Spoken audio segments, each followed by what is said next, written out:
So take two, and now Nicholas is ready to go. Cool, calm and collected, I think, from Nick before the 50-metre butterfly.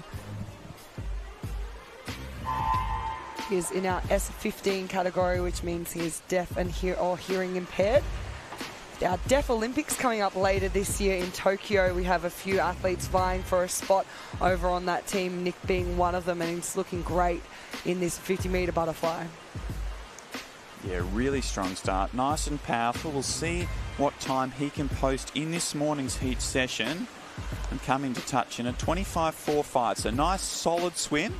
And he'll look to see if he can improve on that again tonight.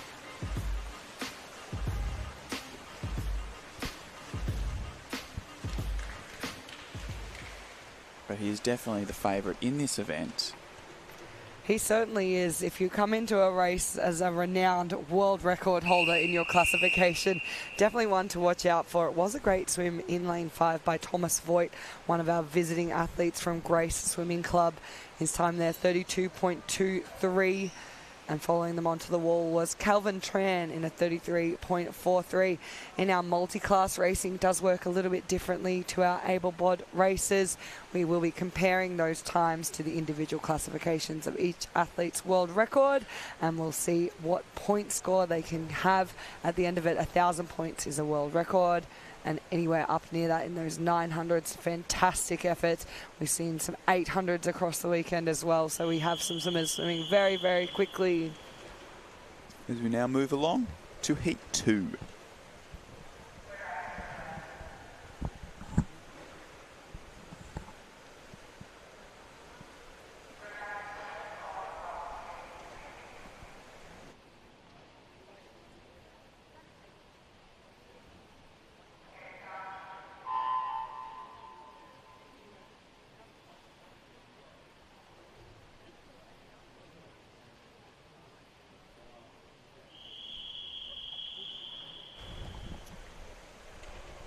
Okay, so heat 2 is now ready to go.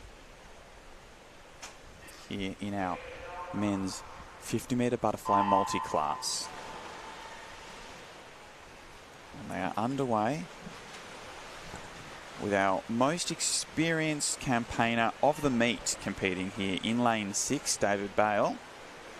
But it is in the centre of the pool, James Logan. He's got a small advantage over Benjamin with 15 metres left to go here. So we know that James, like Nick, is in that S15 category. So they're sort of racing head-to-head. So he saw the time that Nick posted, trying to get as close as he can to that. And a nice strong swim there, 31.07, to be first to the wall here in Heat 2.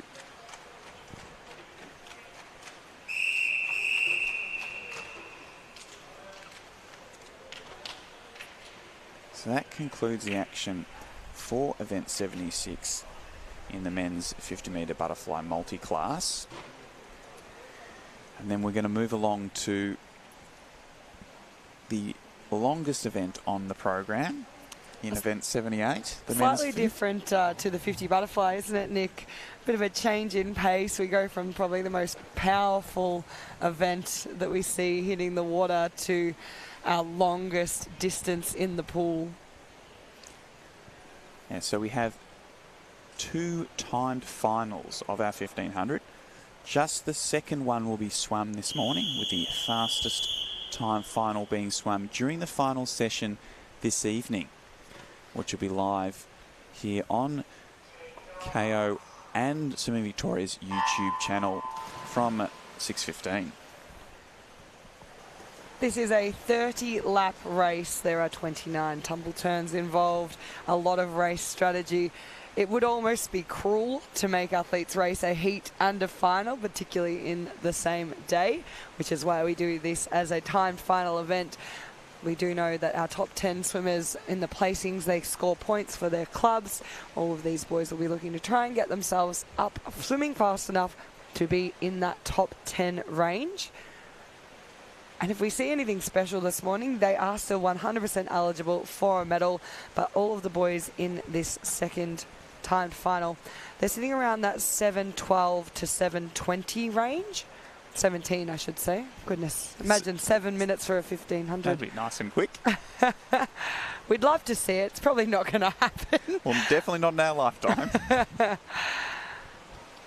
So we do talk a lot about the strategies involved in our racing, and 1500 metres is a bit of a difficult race, more on the strategy perspective if we compare it to other swims.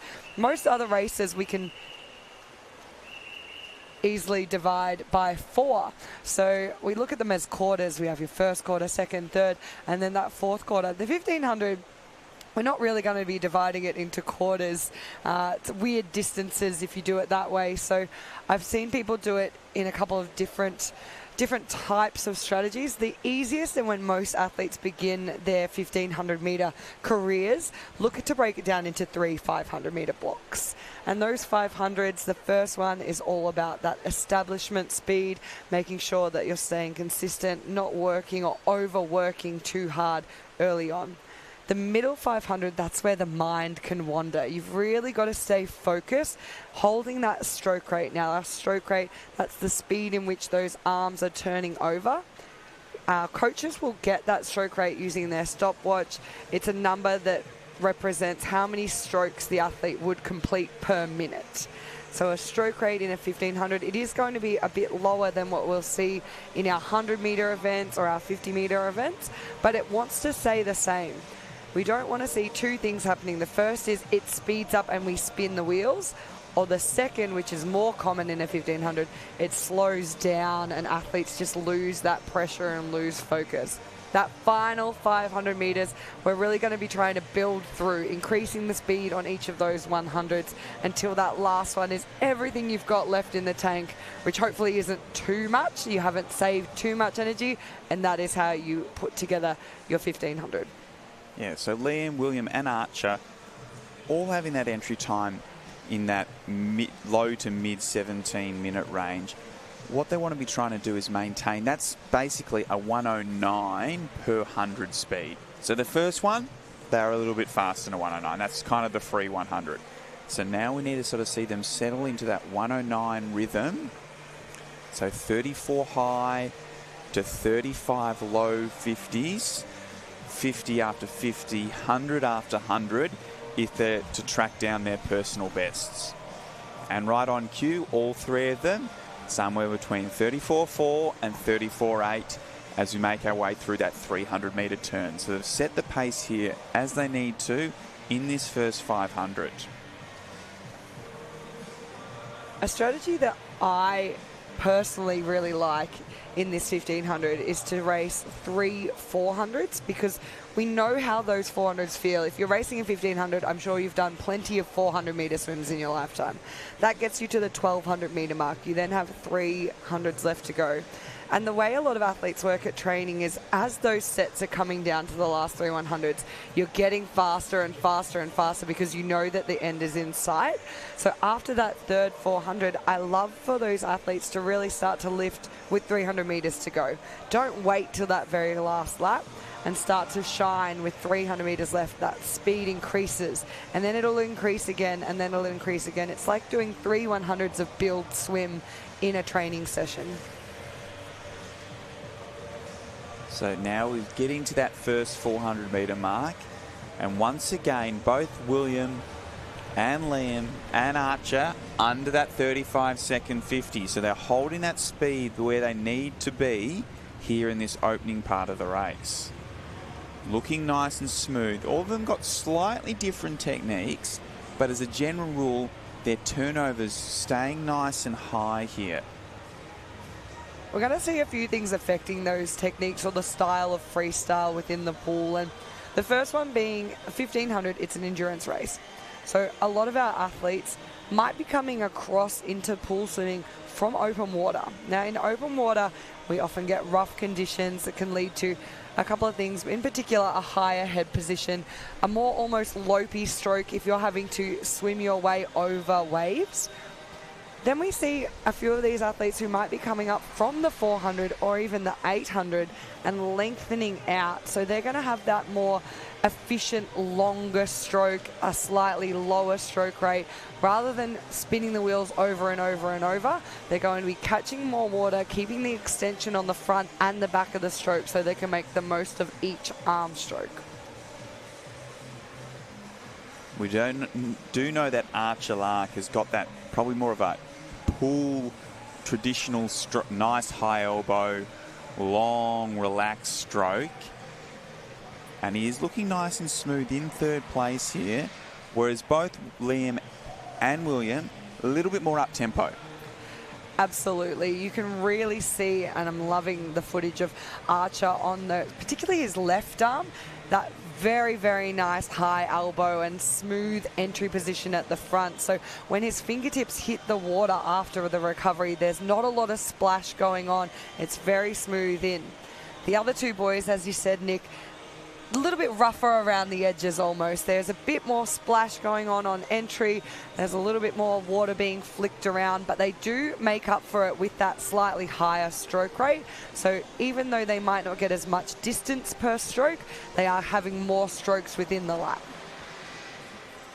So as we make our way through this 600 metre turn, we're now really starting to get into the meat of this 1500.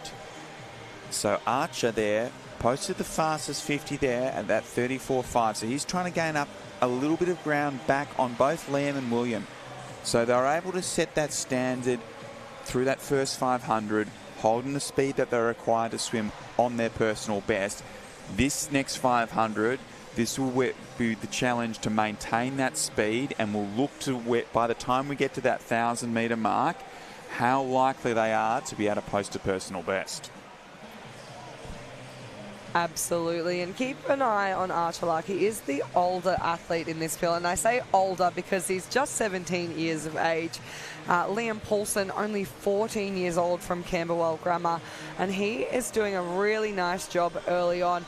I did notice Coach Matt Welsh on the far side of the pool giving him a bit of a wave along early, so they obviously are confident in his training that he has a bit more speed in his back pocket that he can utilise early on. They're not worried about him going out a bit faster here. Archer, on the other hand, I imagine will come through better in the second half of this race. That little bit more age and experience generally showcases in that final 500. So all the boys now at that 35 low mark for that last 50. So that's on the speed that they need to, but we want to see them keep dropping the occasional 34 point if they're to challenge their personal best. So Liam's personal best is at 17.22. Williams at 17.12. And Archer at 17.17. And it does look like Liam has responded to his coach, Matt Welsh, there. And he's pulled clear of both William and Archer here over the last 150 metres. So Liam's out to nearly a 2-body lead. But Archer's starting to make his ground up on William, is challenging for that second place now in the heat.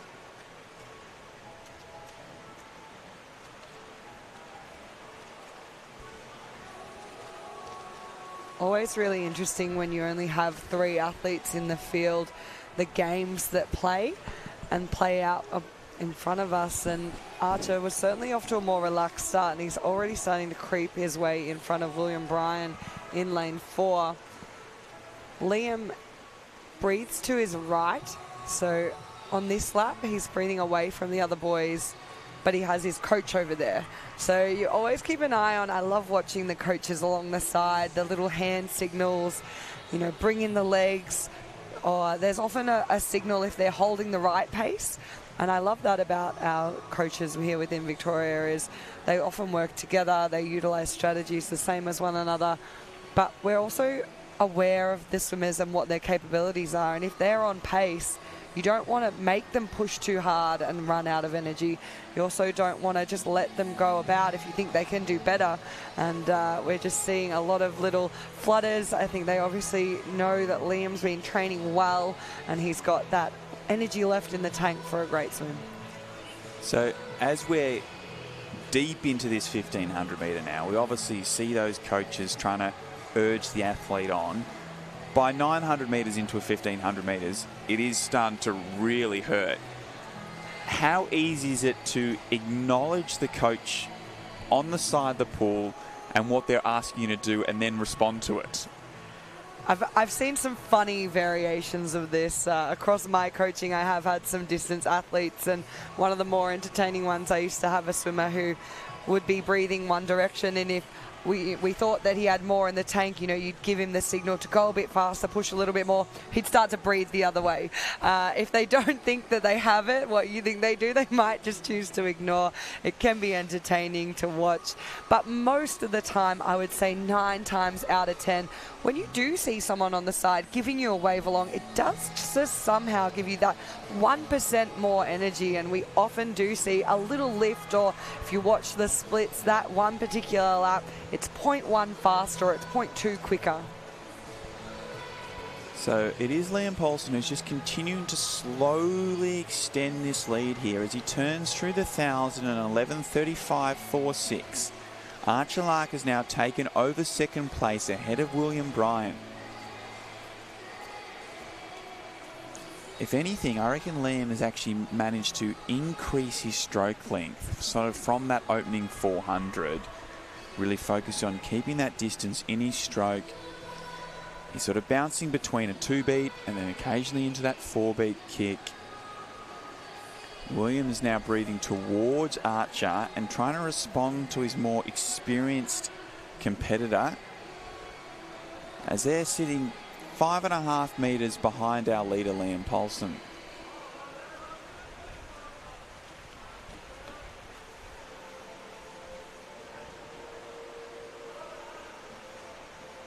So there his legs go. So that sort of 2-beat and then bouncing into that 4-beat. So that 2-beat kick means sort of 1 kick for each individual arm stroke, or 2 kicks for the time it takes your left arm to enter the water and then enter the water once again. Those 4 beats, obviously 4 kicks in that same 1-stroke cycle. So just watching William Bryan's splits there. He's about a second quicker than Liam Paulson on the laps now. So he'll be looking to close that gap. They've only got 400 metres left to swim. And if he can chip away a second on each lap, that distance is going to be absolutely nothing in no time. And that's what we were talking about earlier, about being able to maintain the 50 after 50 after 50. It's all well and good to throw in the odd fast one, but then you need to match at the next 50, and not let it slowly slip out 3/4 of a second before you are able to respond. So we did see that Archer caught up and passed William 150 metres ago, but Williams definitely responded.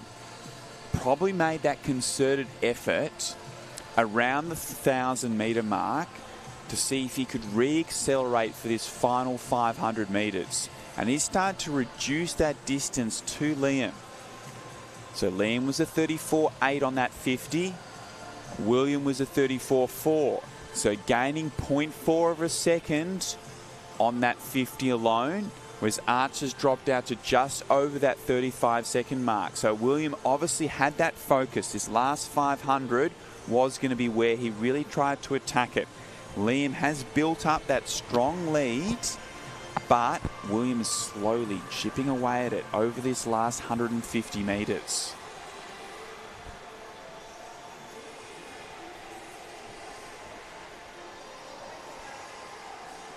So with 250 to go, Liam's still looking comfortable, but it was 9 metres 150 metres ago. Now it's down to 7. So with 250 left, we could be in for a fantastic finish. It is certainly shaping up to be an exciting 1500. It's a long way to go to be touched out on the wall. So Liam's going to be doing everything he can to hold off William Bryan, who consistently is going 0.6, 0.5 faster now on each 50, even though Liam has actually increased his speed. So he's getting faster, but it's not as fast as William Bryan. That gap now reduced to just a body length. So as Liam sees him start to catch, this will be interesting how much of a response he's got left as we move through that 1350. So it's only 150 metres left. And this is the challenge here. How early can you attack to the end? Because once you go, you have to go for the whole remaining distance.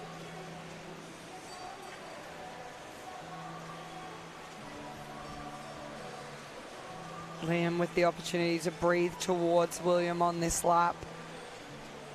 Just trying to keep him at bay. He made a really big move on the previous 50 as they get the bell to signify 100 metres left of the 1500. It is a glorious sound to hear in the water.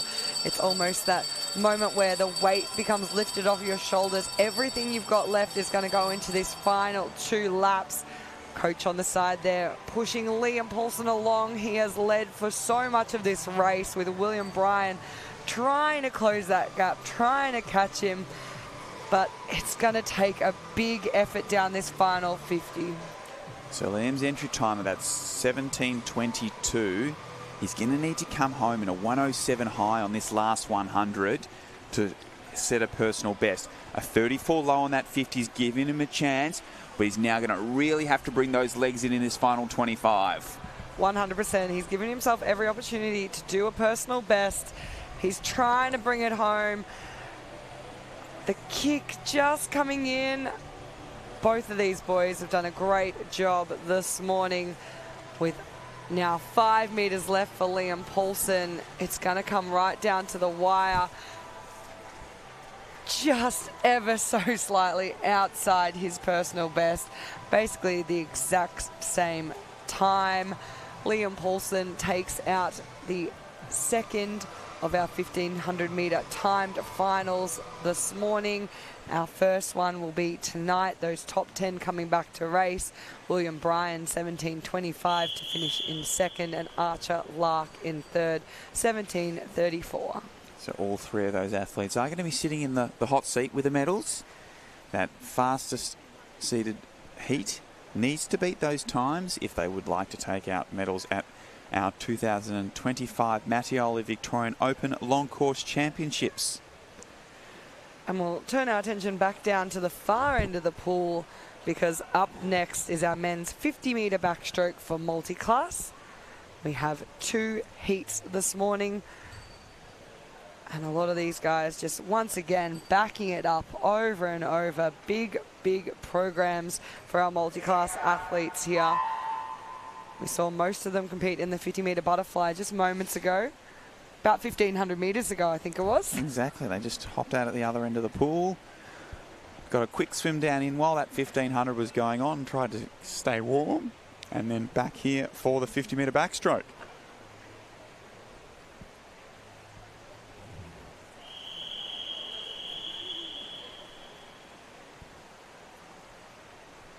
So we have heat 1 in the water now for event 79.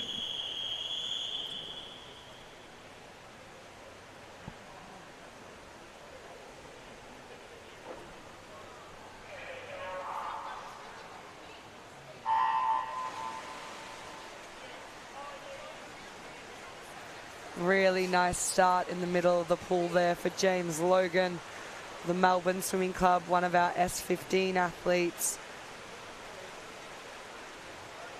Yeah, really strong start from James. That stroke rate's nice and high, so he's really attacking this 50 nice and strongly. The race for second to the wall in this heat will be nice and tight, but James will be the first to touch the wall. A reminder that all our athletes' times will be converted into a point score based upon their world record in their classification to determine our finalists for tonight. And that's a fantastic heat there from James Logan. It's only 0.1 over his personal best and wasn't the best finish onto the wall. So those little bits and pieces that we can improve on in the finals are actually good things in the heats. It means that they have the opportunity to come back and swim faster.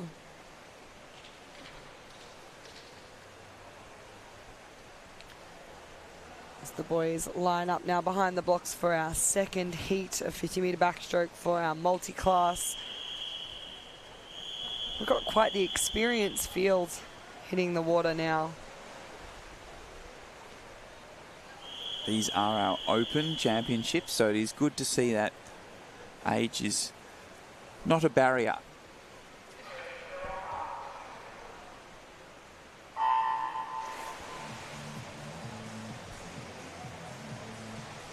Away they go, and it was Calvin Tran in lane 5 with spending the longest time under the water and proving beneficial for him. But here comes Hugo Sierakowski in lane 4, the boy from Ivanhoe Swim. 18 years of age. He is one of the younger athletes in this race and showcasing some phenomenal talent here as we come down under the flags. He's your leader by about half a body length on Andrew Din as they come into touch.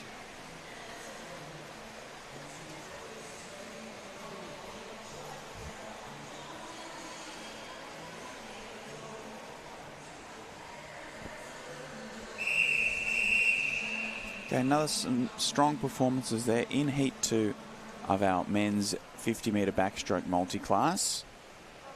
As we're now going to move on to our first female event of the session, event 80, the women's 50-metre backstroke multi-class. We have 2 heats. Behind the blocks is Heat 1.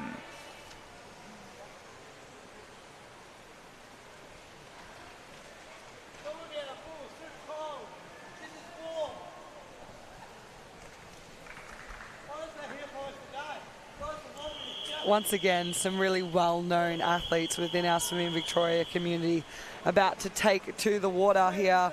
In particular, keep your eye on lane 4, Sarah Howe. She's one of our incredible country swimmers. I always talk about the kids from the country, but she's had a fantastic season, been working really hard and had a lot of success, particularly at these championships.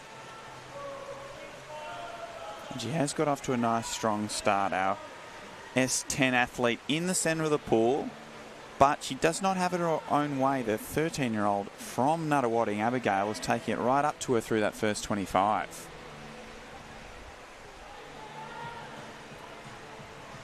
Yeah, Abigail doing a fantastic job here, coming up right alongside Sarah Howe as they come down under the flags.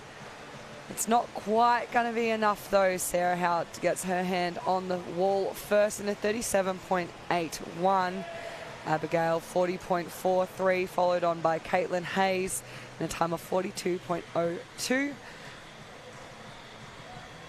We'll keep an eye on what the girls in Heat 2 can do up next. They are looking for a top 10 placing this morning based on those point scores for a chance to come back in this afternoon in the finals under the lights and swim a little bit faster and try and pick themselves up one of our incredible state open medals. So in this second heat, we have a lot of S19 athletes, so they get to do a bit more of head-to-head racing here in the heat session. But they also know that it's imperative that they're one of the first S19 athletes to touch the wall if they want a spot in the final tonight.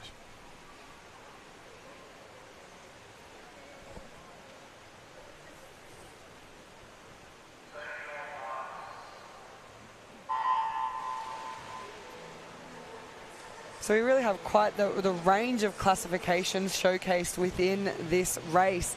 All of those girls at the S19, and we also have Esther Overton in lane 1. She's an S1, so when we look at our classifications, the lower the number, the higher the impairment is the general rule. Yeah, so those physical impairments are from that S1 to S10 category. And it is Evie Lee who looks like she's going to be the first to the wall here in Heat 2. A nice strong time there of 41.06. Yeah, great swim from Evie. Not too far outside of her personal best. It is quite a chilly morning here at Melbourne Sports and Aquatic Centre for our heat session, which can directly impact the performances. So to be going nice and close to your personal best in a heat in these conditions is a really impressive effort, particularly for our youngsters. Evie Lee, just 14 years of age. Scarlett Morgan, Mackenzie Gibbs in this heat, both 12.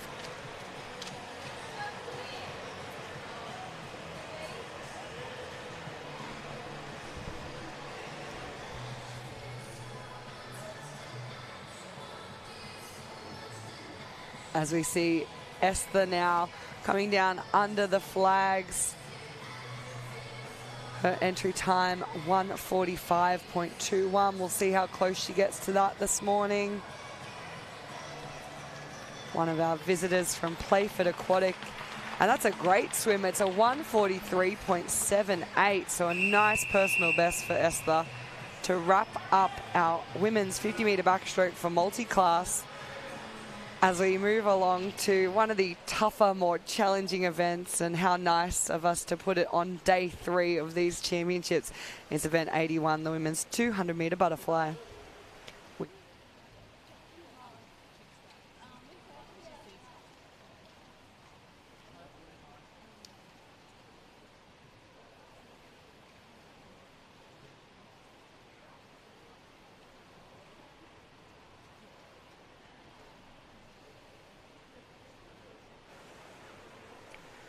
We do have 3 heats of ladies taking to the 200-metre butterfly, which is a really exciting thing. I grew up as a 200-metre flyer myself, and there were many, many years of racing this event where we could barely pull together 10 swimmers to have a straight final, let alone 30 swimmers competing. Clearly it's not the case of we're not as tough as we used to be.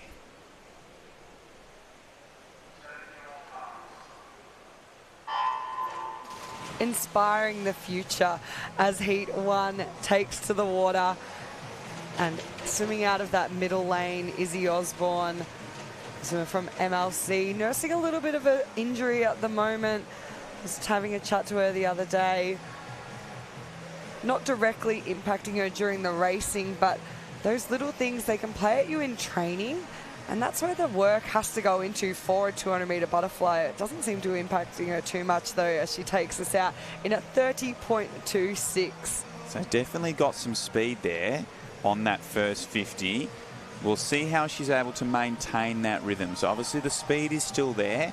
We'll see if that endurance is there in this second 100. She's looking nice and smooth in this opening 100. That tempo's remaining unchanged. What Izzy does really well is that nice low breath, driving forward of every stroke and staying smooth and relaxed. She makes her way to this 100-metre turn and out nice and strongly in a 1:04.79.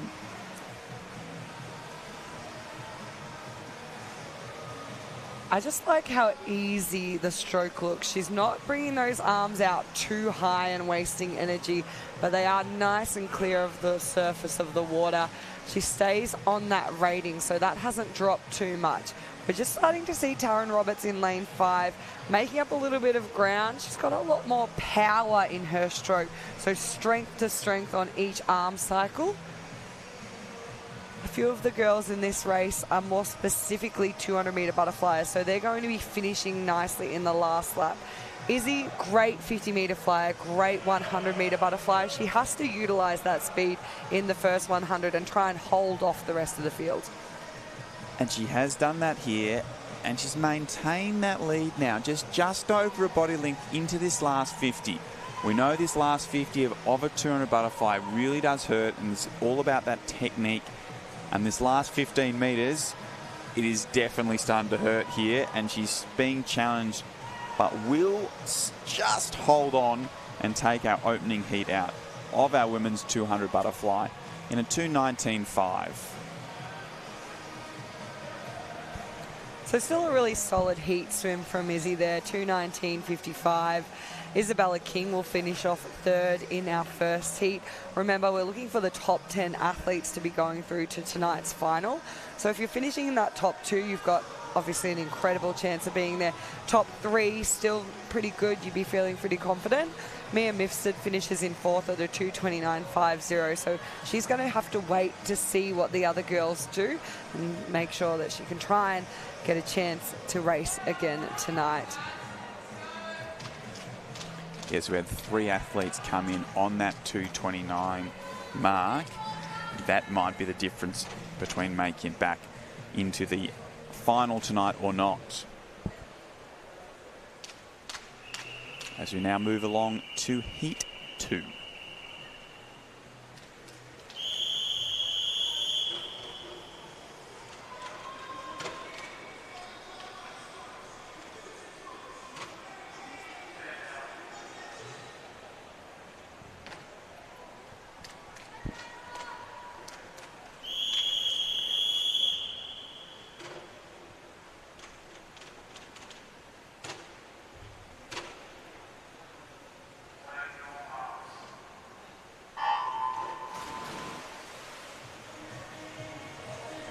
And the girls are away now in Heat 2 of the women's 200-metre butterfly. It was Tara Kinder in lane 4 with a great underwater and start there.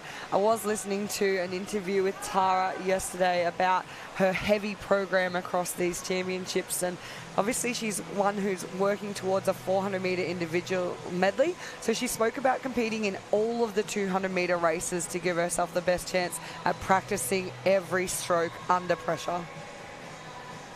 Obviously, the front half of this 200 butterfly does feel like the front half of your butterfly leg in that 400-metre individual medley. I'm not so sure how much that back half of that 200 fly feels relevant to a 200-metre individual medley, but obviously Craig Jackson, her coach, has convinced her of the necessity to do this 200 butterfly. I mean, he might just like torturing. No, I'm just joking. No, this first 100 is very similar. In a 200 fly, that easy speed that you go out in the first 100 is really important to be comfortable, and we do want to replicate that in a 400 IM. With the 400, you obviously have another 3 100s to come afterwards. In the 200 fly, there's only one more 100 left to go, but I think I would probably take 300 metres of back, breast and freestyle off another 100 and fly, over another 100 to fly most days. Maybe not as an athlete. Definitely nowadays, I don't think I'd make the first 100. But Natari is doing a really good job of keeping that relaxed butterfly, which is so important as a medley swimmer. Admittedly, those last 5 metres into the wall then, it did look like the wall was playing that vanishing game and running away from her. But she's picked up that hip position again in this last 50. Those hips are sitting higher in the water once again, staying nice and long, nice and powerful, driving forward on that breath. It's definitely something you want to try and utilise the underwater for. So coming off that turn, you want to use your kicks to get yourself right back up, sitting up high. And then throughout the race, that's where you'll notice the hips just start to drop off. So really resetting on every lap. But a 2:17.15 for Tara. It's a really nice final lap here from Rihanna Chen of DVE out in lane 6. She's going to touch in second there at a 2:26.03. And Layla Mahfouz finishes in third, 2:26.89. Michaela Larkin, 2:27.58, takes over into those top position finishes. So we saw 2:29 was fourth in our previous heat. Now Max looking to be sitting around that 10th place spot. So we will keep an eye on our third and final heat, because once again, we've got some good swimmers coming up here. Yes, so we've had 7 swimmers faster than that 2:28.6 mark. So that's kind of the standard. You think you're going to need to be top 3 in this last heat to give yourself a chance to progress to the final. And we know within this heat we have 5 athletes who are capable of going under that 2:27. So it's a nervous wait now for just under 3 minutes.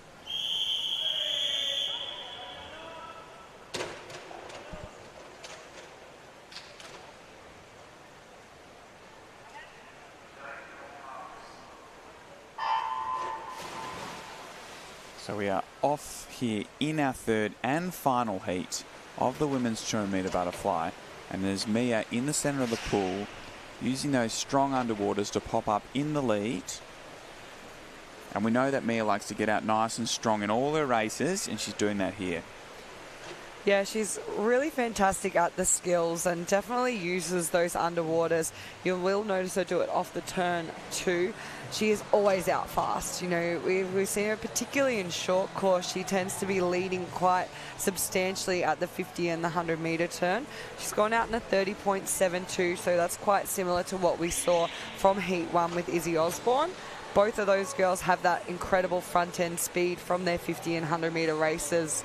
And then what they do is they're going to try and dishearten the other girls. They're trying to get out quickly, and then they'll be holding on. A few of the other girls, Judy Hussein Aman in lane 3, very strong in the second 100. Keep an eye out for her. We've got a couple of visitors in this race as well. Arabella Barr is out quickly alongside Mia. So Mia 106.65, Arabella 107.31. But Mia once again coming off the wall and gaining on that lead with the underwater. And so now Arabella will go back into her chase mode, seeing if she can slowly chip into that distance in the swimming portion of this third 50. She made some ground in the swimming portion of the second 50. We'll see if she can do the same in that third 50 here. But it does look like Mia's made a concerted effort on this third 50 to try and hold her speed and re-accelerate into this last turn.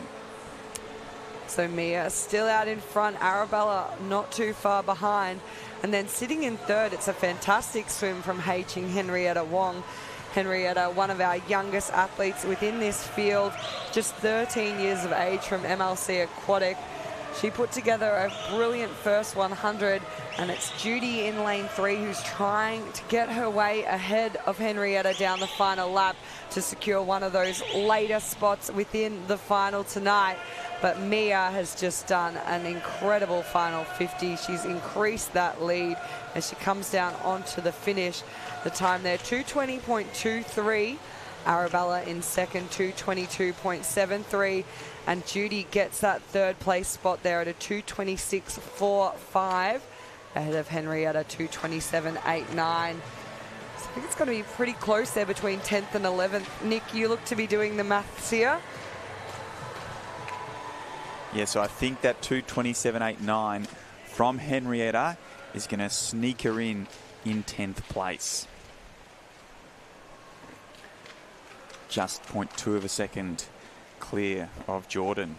So nice 200 butterfly from our 13-year-old to sneak into an open state final. Yes, you definitely want to be on the 10th side of it. 11th is a tough spot to be after racing a 200 metre butterfly. So we move from our 200 metre butterfly for our women to our 100 metre butterfly for our men. Some big names in this one. Former Victorian in the centre of the pool, Jack Carr. He's a Victorian forever in our book. Honorary Victorians, I think we call them. And he had a very fast reaction time, quickest in the pool at 0.50. But it'll be Christopher Elson in lane 5 who leads us through at the 50 metre mark, 25.94. Just going under that 26 of Jack Carr at 26.06. So with 25 metres left to swim, Jack's trying to come back up alongside Christopher Elson. And those two are going to be going stroke for stroke in this last 10 metres in this opening heat of the men's 100 butterfly. But Christopher will just hold on in a 55.22 ahead of Jack Carr. Strong swim there from both of those swimmers. That should comfortably get them through to tonight's final. And it was Haruki who finished in third there. So once again, we play the game with the times. Who is going to get those positions within the top 10?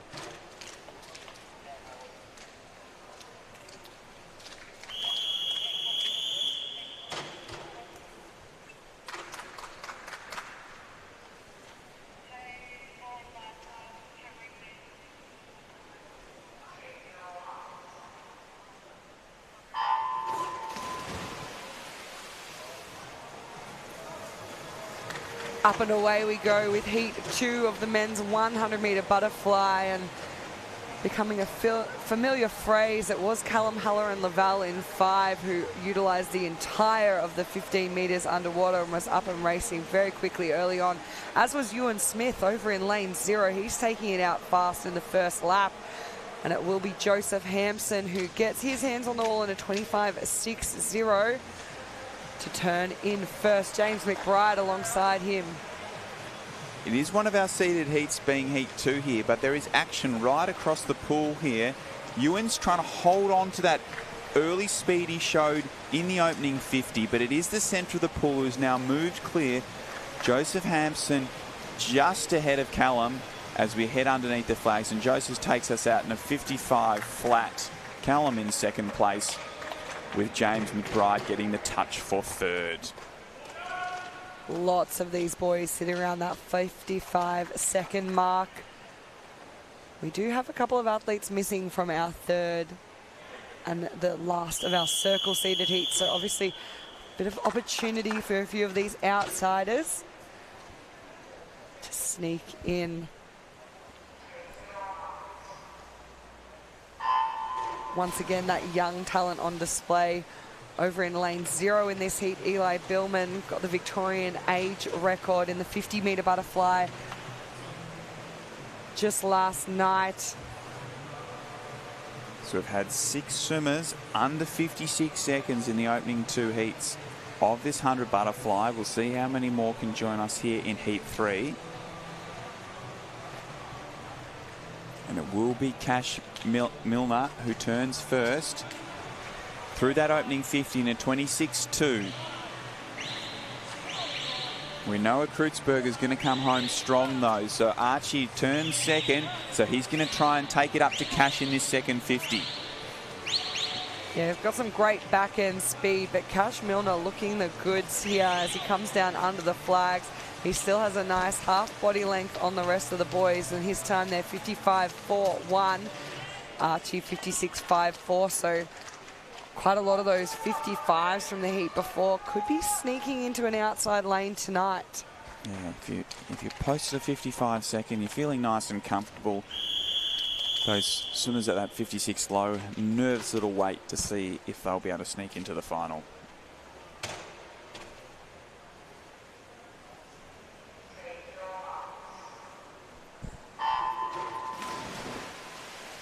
As we're underway here in heat 4.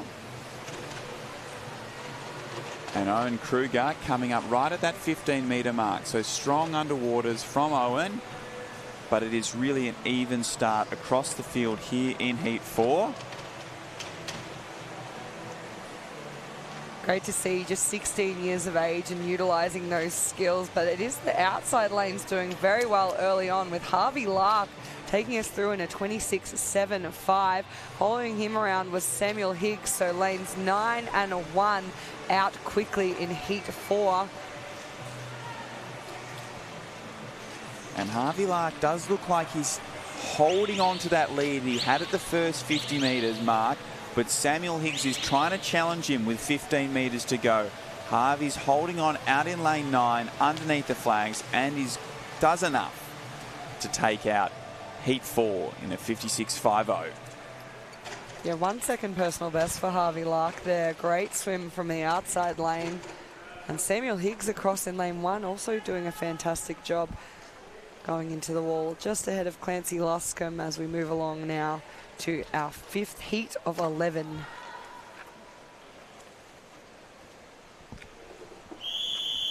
It's definitely an event that the males are getting behind here. 11 heats of our 50 butterfly.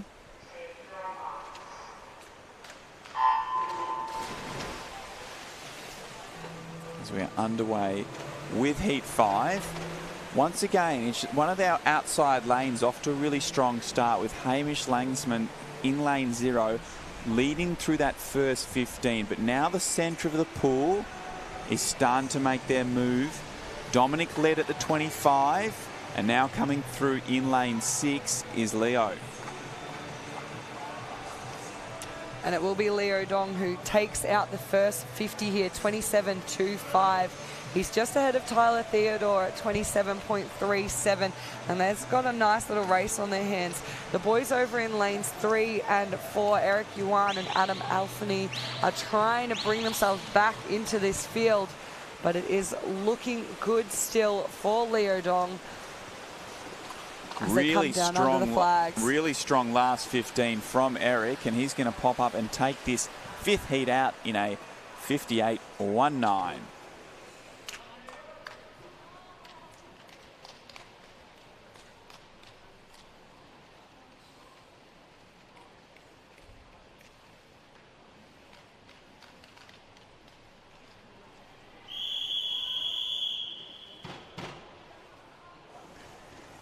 As we're now moving along to heat 6.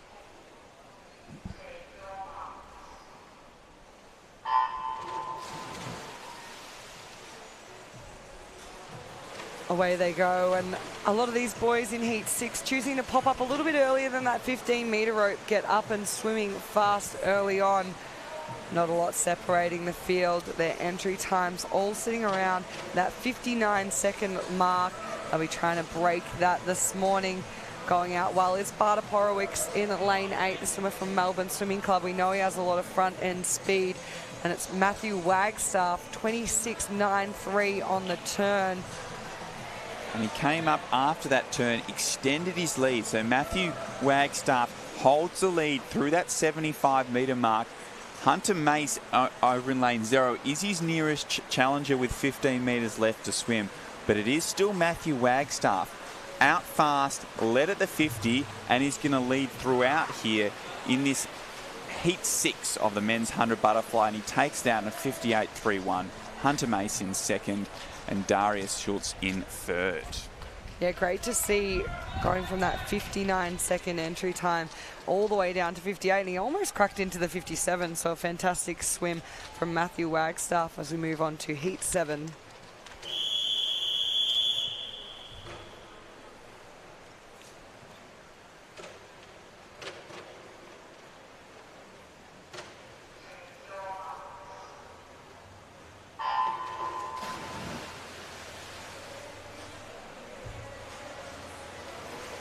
Really strong start from Mostyn in lane 9, popping up clearly in the lead at the 15 and hold it through the 25-metre mark. Yeah, those outside lanes again, both of the boys between Mostyn and Blake Hughes, 0.4 reactions, so that is quick off the blocks. Now, on average, you see 0.6 most of the time. A fast one is a 0.5. 0.4 is absolutely nailing that start. So Logan Kay has now moved into the lead at that 50-metre mark. He maintains it out of the turn and through that 75. But Hugo Canton in lane 4 is starting to make a move, as well as Ahmed in 5. So the 3 centre lanes are going to be contesting this in this last 10 metres. It looks like Logan Kay might just hold on, but it's going to time into the wall. It was quite the glide there, but he just nails it with a 59.77 ahead of Hugh Canton and a 59.85, and Ahmed finishes in third, 100.03.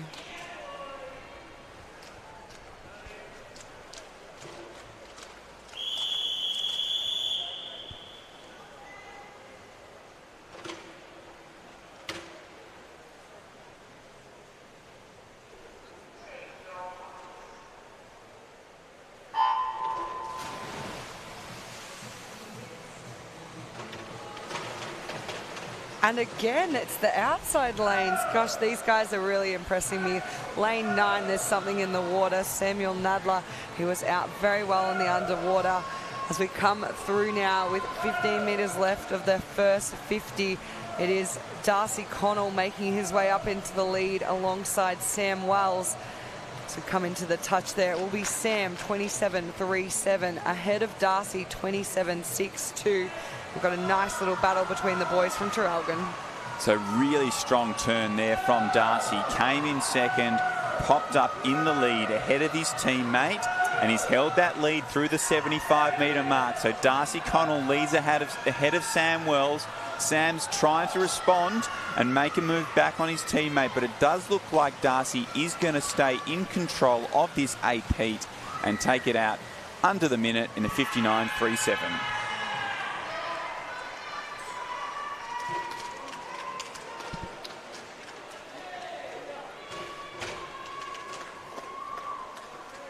There were definitely some big celebrations for that heat. It's a massive feat or accomplishment to break that 100 barrier for the boys, and we saw 2 of them do it in that heat.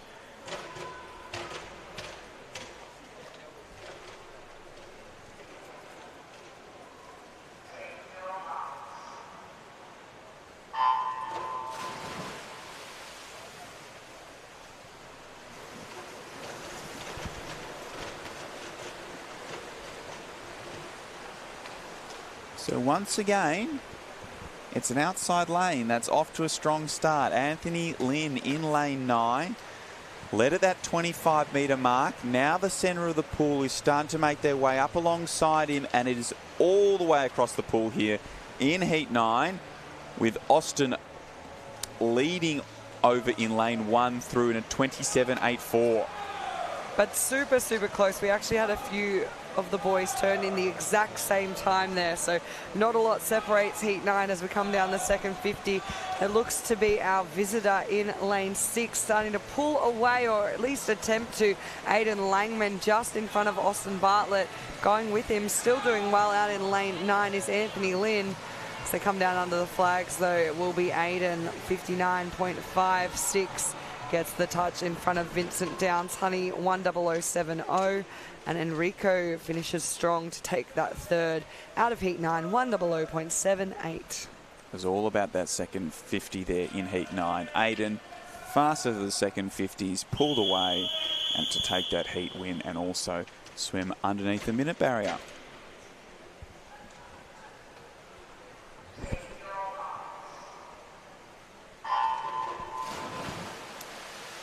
Well, we're almost through our men's 100-metre butterfly with heat 10 of 11 hitting the water.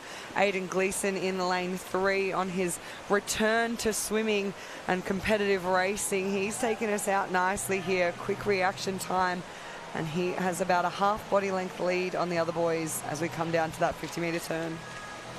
Yeah, he's looking strong there, Aiden. He's almost a full body length clear at the turn. A little bit long on that turn and slow through the wall, turning through in that 27.7, but he's maintained his lead as he emerges from the underwaters and now makes his way through the 75-metre mark in complete control of our second last heat of our men's 100-metre butterfly. I may have spoken a little bit early when I said complete control. The other boys are charging hard in their second 50. Aiden is getting tired, and it might be Edward O'Connor who's going to challenge him on the touchdown in lane 8, and Edward does get that touch, 101.49. Dion in second, with Aiden dropping back to third. That last 15 metres looked like it hurt. That is the thing about a 50-metre butterfly. Anyone can do that 50 if you've got a little bit of power. When it comes to the 100, the second lap, it's a different ball game, and we have seen a lot of our 100-metre races, if you're leading at the 50, you're going to be very hard to catch. In fly, it can change so quickly. If you have a strong second 50 and you're not dropping off, you're going to make up a lot of ground very fast as we move along to our 11th and final heat of the men's 100-metre butterfly this morning at our 2025 Mattioli Victorian Open Long Course Championships, and there's not a lot separating the boys here. No, nice even start across the field here in Heat 11 as we turn through the 50-metre mark. It is Ty who leads through in a 28.6. But really strong turn from Brian Wong. Touch fourth, popped up in the lead and leads through that 75-metre mark as it all comes back together at once more. Just 10 metres left for the guys now. Ishak starting to look a little more comfortable in this lead, and he's going to take out the final heat in a 101.49 ahead of Han Tang Wang in a 102.00, and Tai Huan finishes in third, 102.37. And once again, we're going to mix it up here. So 100 butterfly, we're moving along now into our women's 50-metre breaststroke. And I think this is going to be a pretty hotly contended race. Yeah, it's definitely one of the events to look forward to today. And then when we look forward to tonight's final session, it's going to be one of the highlights of that session. Strong competition to make the final from a number of our athletes, both with youth on their side and experience.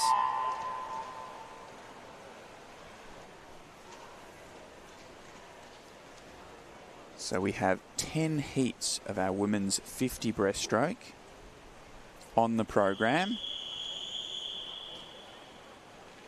On the blocks is heat 1.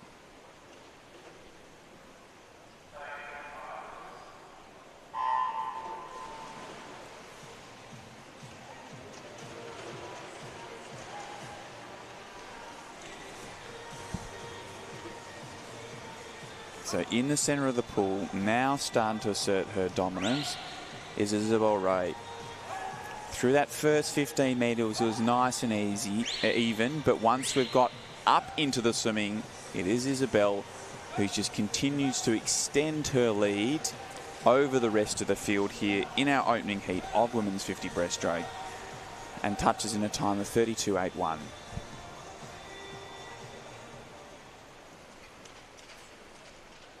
Ruji in second and Tara O'Dell in third.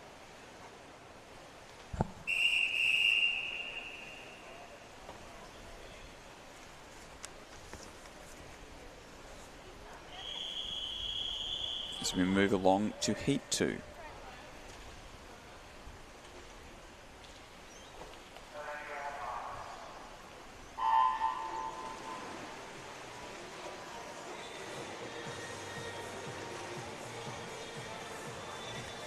So through that first 15 metres, it is Lily Kosh in lane 5 who leads, ahead of a strong start in lane 7 from Mackenzie House. But Lily has continued to extend her lead over the rest of the field here in this second 25 here in heat 2, and is going to comfortably take it out in a nice time of 31.83, which is a good personal best there from Lily. Madeline Horvath in second and Micah in third.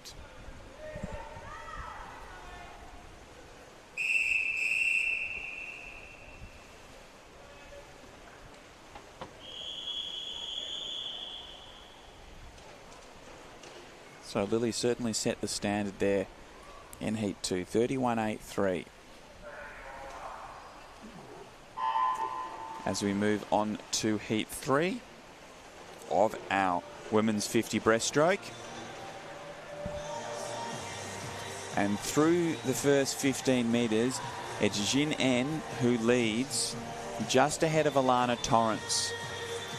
Also swimming well out of lane 7 is Jessica Wilson. So with 15 metres to go, it is our visitor from Malaysia, Jing En, who leads and will comfortably take out this third heat in a 32.93, with Alana Torrance in second and our Malaysian teammate Isabel Buckley getting up for third. As for the first time this morning, Sam joins me in the commentary seat. Hello, Nick. How are you? Good, thanks.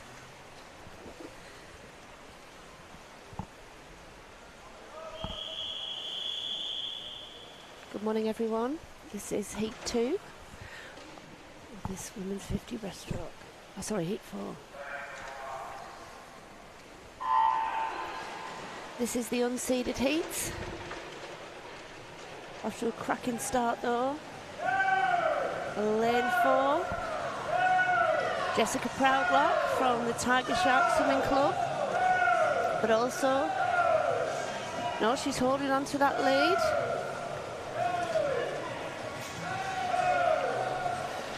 Fast stroke rate over the top of the water there, but coming through from Warrigal. In lane 6, Isabel Nash. Yep, she takes it out there with a 35.69. Second, Isabella French from MLC. As we're now going to move along to Heat 5.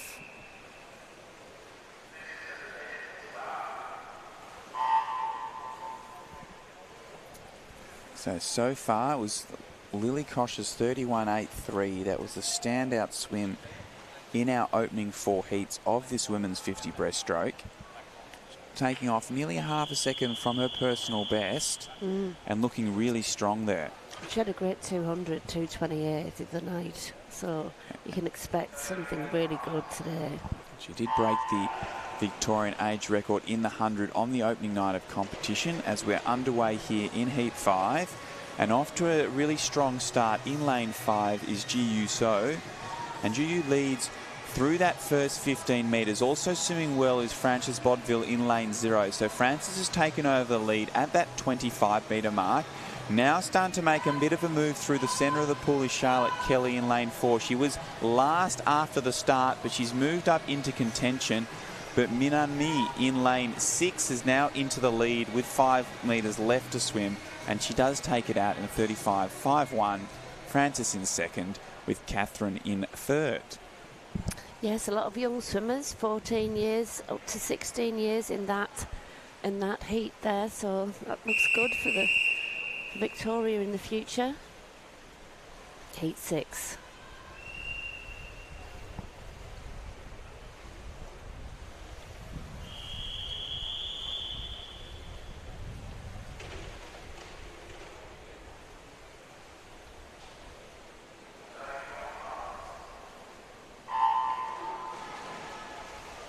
Here we go in Heat 6. Girls up and racing. Nice long stroke there from lane 5. Hannah Sampson from the Swim Zone Swimming Club. But up in lane 2 we have Elle Morgan. Elle is really taking this out from the Geelong Swimming Club. Fast stroke rate, she's really going for it. This is some swim. Yes, 35.43. Well done, Elle Morgan. And her coach, Aaron Tenabell, up in Geelong there. Up in Geelong? That's the first time I've heard it described as up in Geelong. I always say down in Geelong. I suppose. Well, I think because I go with direction, it's kind of like up from me because I'm on the Mornington Peninsula, so I guess. As we move along to Heat 7.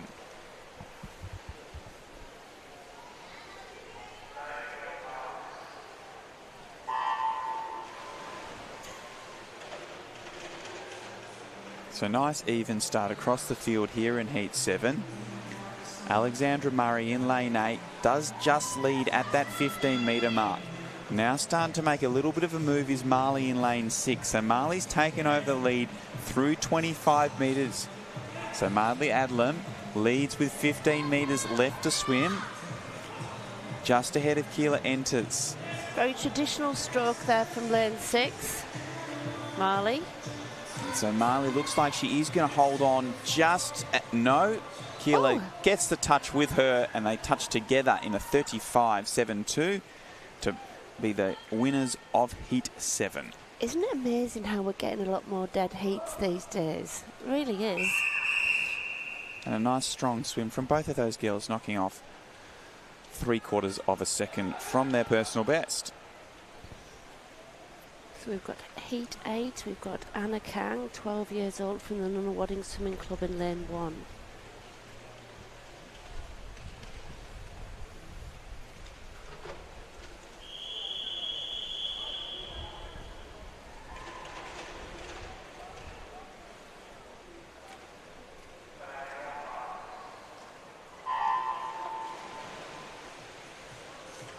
Very even start from all the girls, but up and breaking out. We have lane 4, Wayland Trong, also from the Nunawading Swimming Club. But Joanne Liu is fighting back. Looks like it's these two in the centre lanes. Although over there in lane 0, Rose Vaughan, Western Melbourne Propulsion, doing a very good job. And coming up in lane 6, we have Zoe Faber from the Ringwood Swimming Club. Could be anybody's now. Wow, it goes to Wayland Trong there from Nunawading, and second Joanne Liu with a 36.47 and a 36.52. That is what is so exciting about the 50-metre events. It's really important to nail all those skills, because that can be the difference between first and 7th. Yeah, that's right. You've got to know your stroke count. Get that timing on the walls so you can land on a full stroke. On the blocks now is heat 9.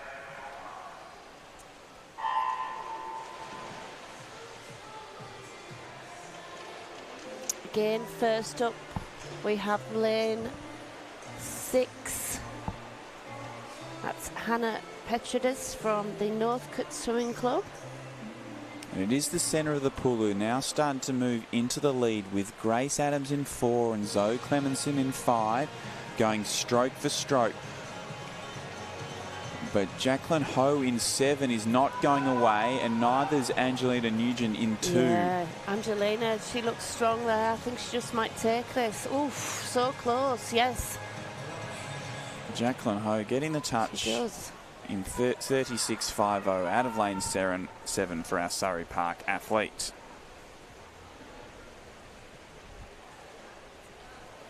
So we're now moving along to our 10th and final heat of event 83, the women's 50-metre breaststroke.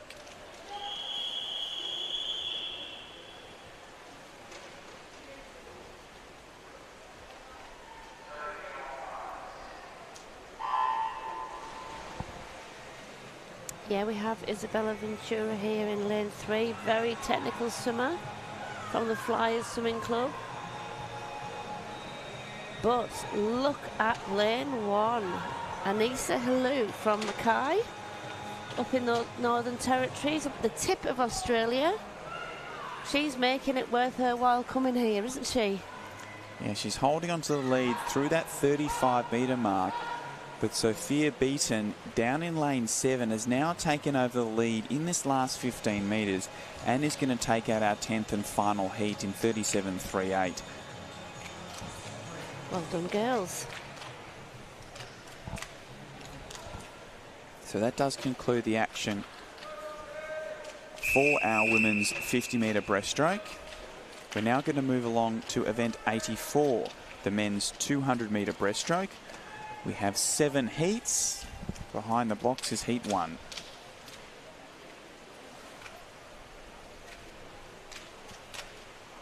Yeah, I watched the 100 last night on TV, and very impressed with the technical ability of Josh Young. Yeah, he's really strong technical swimmer. His stroke doesn't change. Yeah. Regardless of the distance. It's just that tempo slightly changes compared to the 50, 100 and 200. That's right.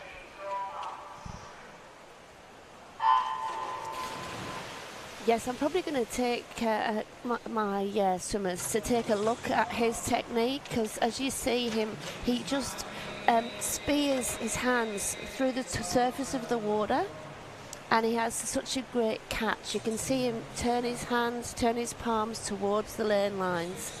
And yeah, you can see the eddy current that he makes down by his hips. And so, yeah, from our footage last night, I'm going to be showing that to my young ones. That time that he gets to spend in that base position or streamline position, yet carries so much speed forward. So he's returning to that long, stretched out position in between each stroke. So he gets that propulsion from his pull. Beautiful. Gets back to nice and narrow, drives off his legs, holds that long, stretched out streamline position before he then starts his next pull again. That's right. You see that his thumbs are slightly away from his hands, and he also has his palms together as he cuts through the surface of the water, so there's no resistance. And he doesn't need to do the over-water recovery. Some people think that that's the ideal, but it's not. This is a real masterclass. But then we have such a great depth at this meet in the breaststroke, don't we, Nick? You know, there's such a depth of swimming in breaststroke in Victoria at the moment, or in Australia. I think we've really got an excellent chance of that men's medley relay having the most successful time they've ever had when it comes to swimming internationally. So Josh Young, now in Western Australia, but did spend a fair bit of time growing up in Victoria before his family moved over to Western Australia. And he is doing a fantastic job here in this opening heat. He was an Olympic finalist in this very event at the recent Paris Olympic Games, where he made his debut Olympic team, and he takes the opening heat out in 2:15.37. But that race was all about Josh Young. Yes, it was, and only 2 visitors allowed in this final, so no, is it more than that? At our 2025 Mattioli Victorian Open Long Course Championships, visitors are allowed in as numerous numbers as they want. Really? Wow.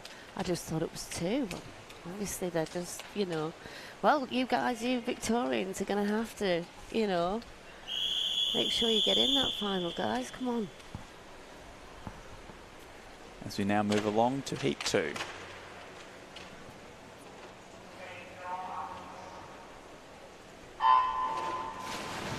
So in the centre of the pool is Lucas, our Olympian from Germany, who is at the moment spending his time training in this very pool with Craig Jackson. He's also got Sam Williamson as a training partner. We know Sam specialises more in the 50 and 100 metre events. Yeah, that's right. I don't think he would really think that this was an event he'd want to do. I think sometimes, you know, he's got a lot of power, and yeah, sometimes that just doesn't transfer to the 200, does it? You need to, you know, be using those fast twitch fibres, and that's what he's got. But Lucas looks smooth here. So we know he has good speed because he's a 58 100 metre swimmer. That's probably his preferred event out of the 100 and 200 metre events. And he's getting good length out of his stroke here in the opening 100, and he turns through in a 106.86. Yeah, we have Jacob Nimmo in lane 2. He was also a representative for Australia at the Junior Pan Packs. He took out the B final of the 100 breaststroke last night in a 103.98. So, yeah, he can take it out. I'm not too sure about his back end, but I know that those boys have been training really hard. But Cameron Rashini also had a fantastic country championships, and I think he will come through at the end here. And so Cameron has now moved into a clear second place ahead of Oscar Kreutzberger. But it is all our German Olympian out in front. Lucas's strokes shortening up a little bit in this last 50 as he tries to hold this speed all the way through the wall here in Heat 2. Yeah, a bit chilly here this morning. I think Lucas won't mind that being from Germany. He's used to that light chilly weather. But heat hasn't affected him one bit. 2:17.72, he takes it out, and Cameron Rukini coming in strong, 2:23.05. And third, Felix Dressel de Bruin from the Melbourne Swimming Club, 2:26.44. It's been all about the middle lanes, hasn't it, this morning? which in these seeded heats for our 200s, that's not a surprise that we're seeing the action in the centre of the pool. A reminder that for the first 3 heats of a 200-metre event that contain our fastest 30 athletes who are entered, spread evenly across the pool, with lane 4 in each heat being the top 3 seeds. That being said, we do not have lane 4 in this. Nicholas Dubas, or lane 6 or 7. That does mean there's going to be opportunity for some of our other athletes to look to push towards the A final tonight.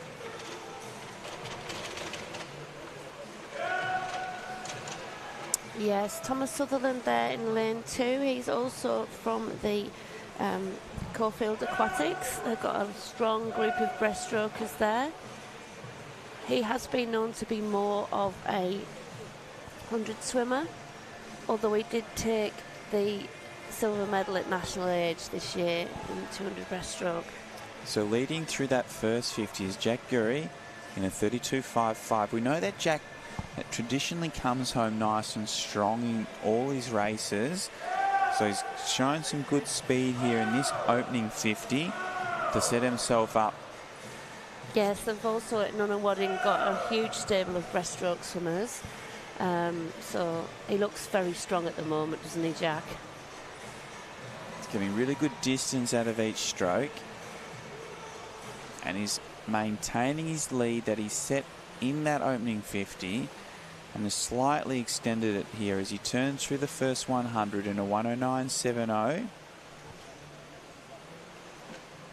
Faitra is now from Rackley, has now moved into second place, but a strong turn from Thomas Sutherland. He touched behind, but has popped up in front as we make our way down this third 50.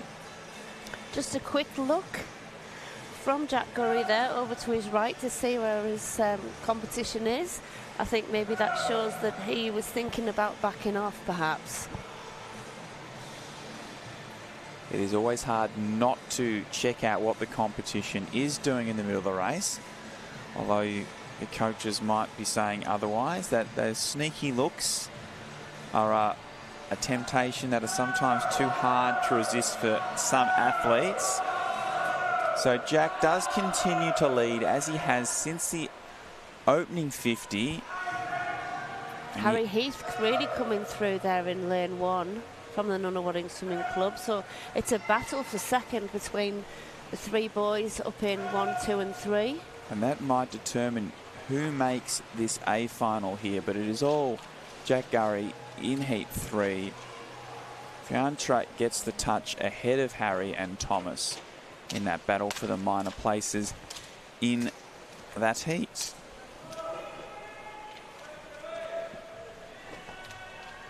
It's good to see that there are 7 heats of this event. That's a lot of heats of Isn't 200 it? breaststroke. It certainly is. That's great to see.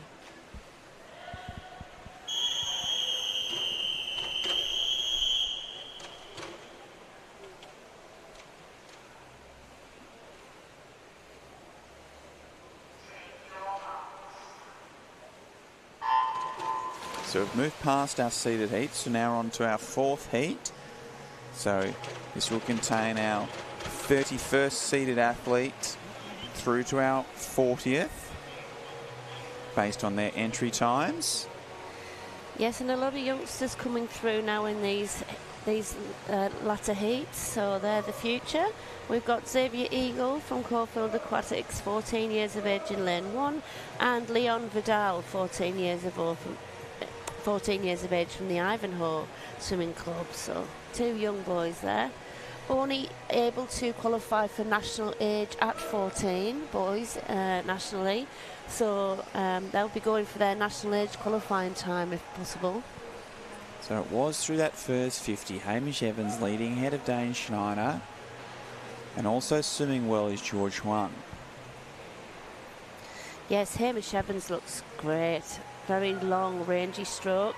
Hamish has grown a lot. He is so tall now. I think he's well over 6 foot, 6'4", I think. So he's grown ever such a lot in the last year. So But he looks fantastic leading this heat out. Very smooth. So Hamish does continue to lead.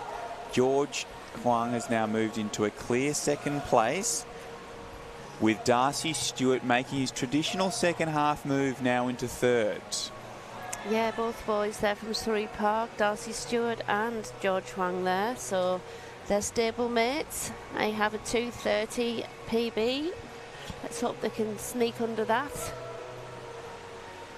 So through that 150-metre turn, it still will be Hamish Evans. A nice 38.5 on that 50. He leads ahead of George Huang and George's Surrey Park teammate, Darcy Stewart. Yeah, they'll dodge under that. If they can get back in a, 39, they'll dodge under that 2:30 mark. So but both Hamish and George holding their length of stroke in this last 50, but now Tom Earhart has moved into third place in this final 50.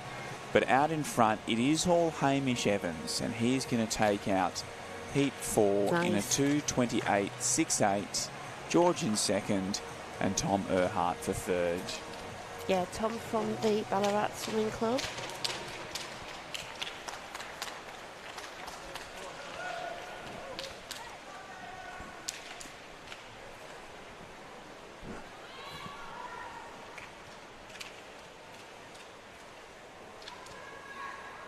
As we're now moving along to Heat 5.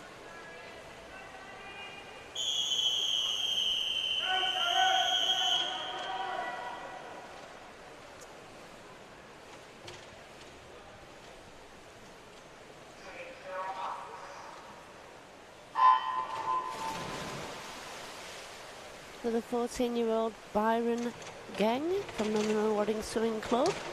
He's in lane 0, and Harold Zhu from the MLC Swimming Club. We know that Byron gets out nice and fast in all his races. Wow, look at him go. And he's definitely doing that in this opening 50 here of Heat 5. Yeah, we've got the outside smokers going on. We've got lane 9, Michael Smith. He's from Swim Zone. He's a visitor, so it's all on the edges. Well, no, not now. The others have caught up, so 31.89 on that opening 50 from Byron. He's now settled down into his rhythm as the rest of the field reel him in, with Ash Lansbury the first to come up alongside him in lane 3. So Ashley Lansbury has now moved into the lead as we approach this 100-metre turn, with Samuel Mills moving into second. yeah, Ash Lansbury, coached by Brian out at DVE, who also coached Tara Kinder, and our Aussie Dolphin Matt Temple, Olympian. So a lot of good swimmers have come out of the DVE Swimming Club. Let's hope he follows in their footsteps. So Ashley is maintaining his lead, but Samuel Mills is starting to make some ground here in this third 50. Also swimming well is Thomas Greenwood out of lane 1,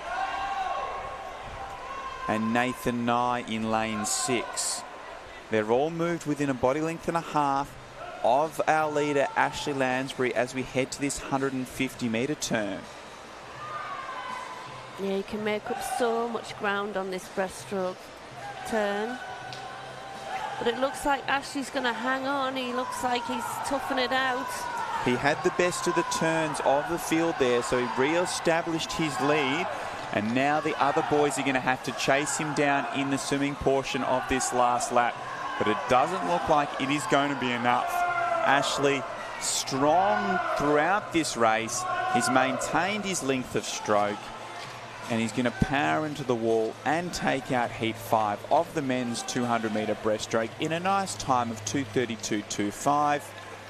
It's a personal best time for him by 0.3. With Nathan Nye in second and Charlie Whitsett in third.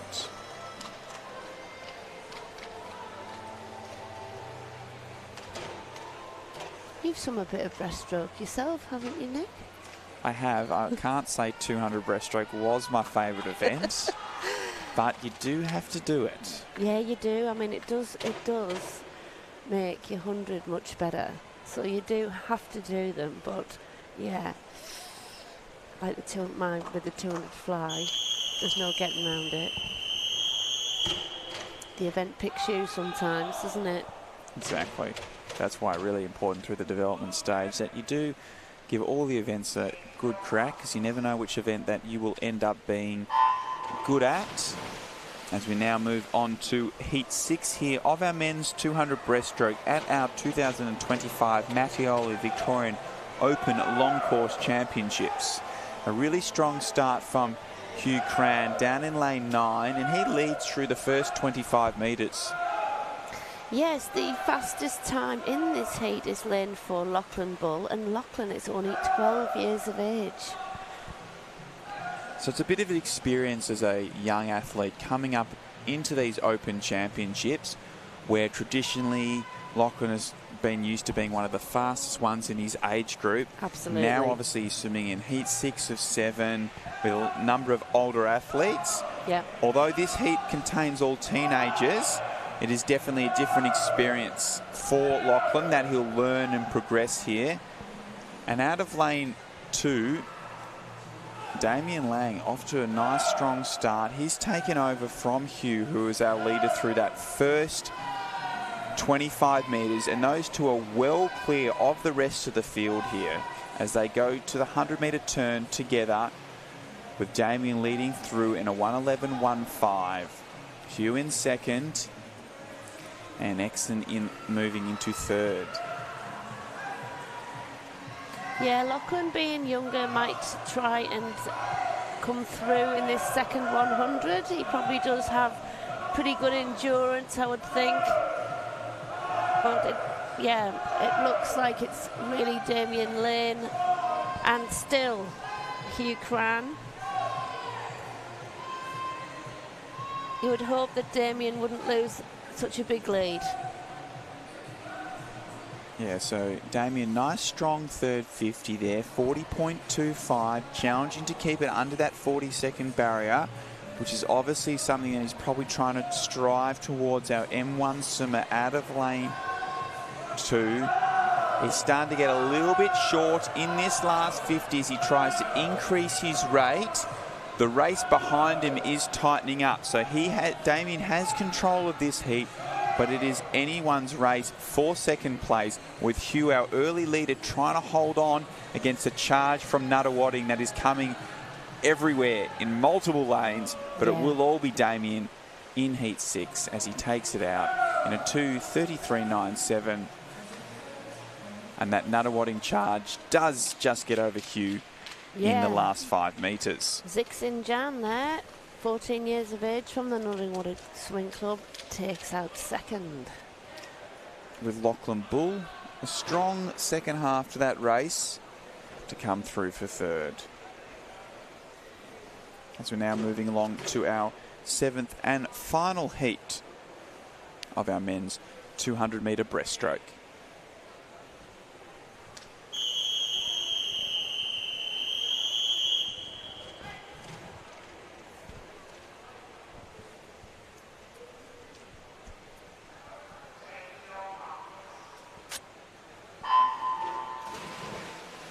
We have in lane 3, James Clare. He's 14 years of age, from the Western Melbourne Propulsion Swimming Club. And also I know a bit about Harry Coomer from the D5 Swimming Club, and his brother Dex, both good endurance swimmers. So let's see how he goes in this final heat.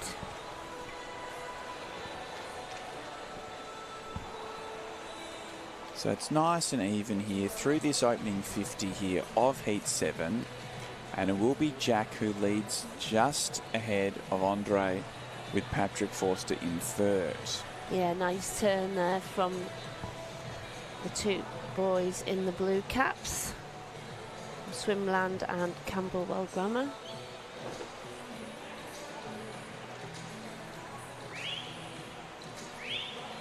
So now taking over the lead is Patrick Forster over in lane 2. So he was sitting third after that opening 50, but a really strong second 50 here. A 37.7 has moved him into the lead through this 100-metre mark ahead of Jack and Andre.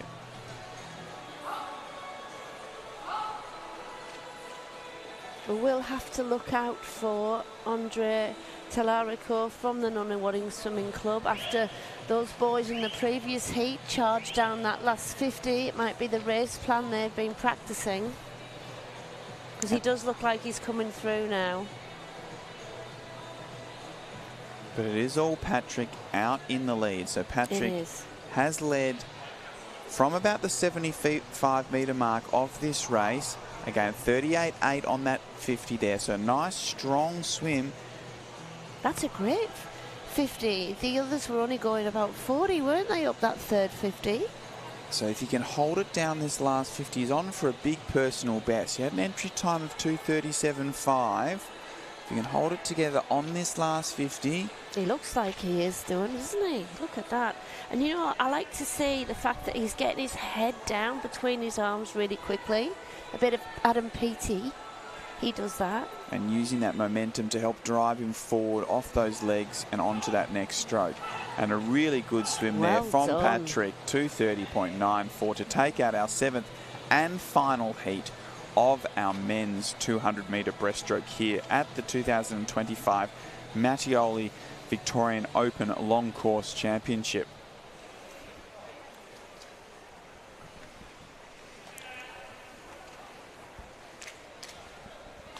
So our next event on the program is event 85, the women's 200-metre freestyle. This is one of those events that everyone wants to give a crack at, a 200 freestyle. Yes. Especially with 6 spots on a relay team available. Absolutely. It's a little bit more room to make a team, but that also means the competition increases. Yeah, it used to be a middle distance event, and now it's really a sprint.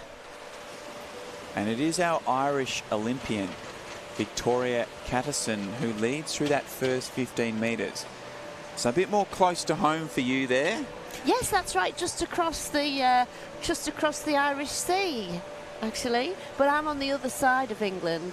I'm on the north side, and it would be the east, northeast, and it's the northwest where you'd get the ferry across to Ireland. But yes, I must say, a lot closer to home than us. Absolutely, yes.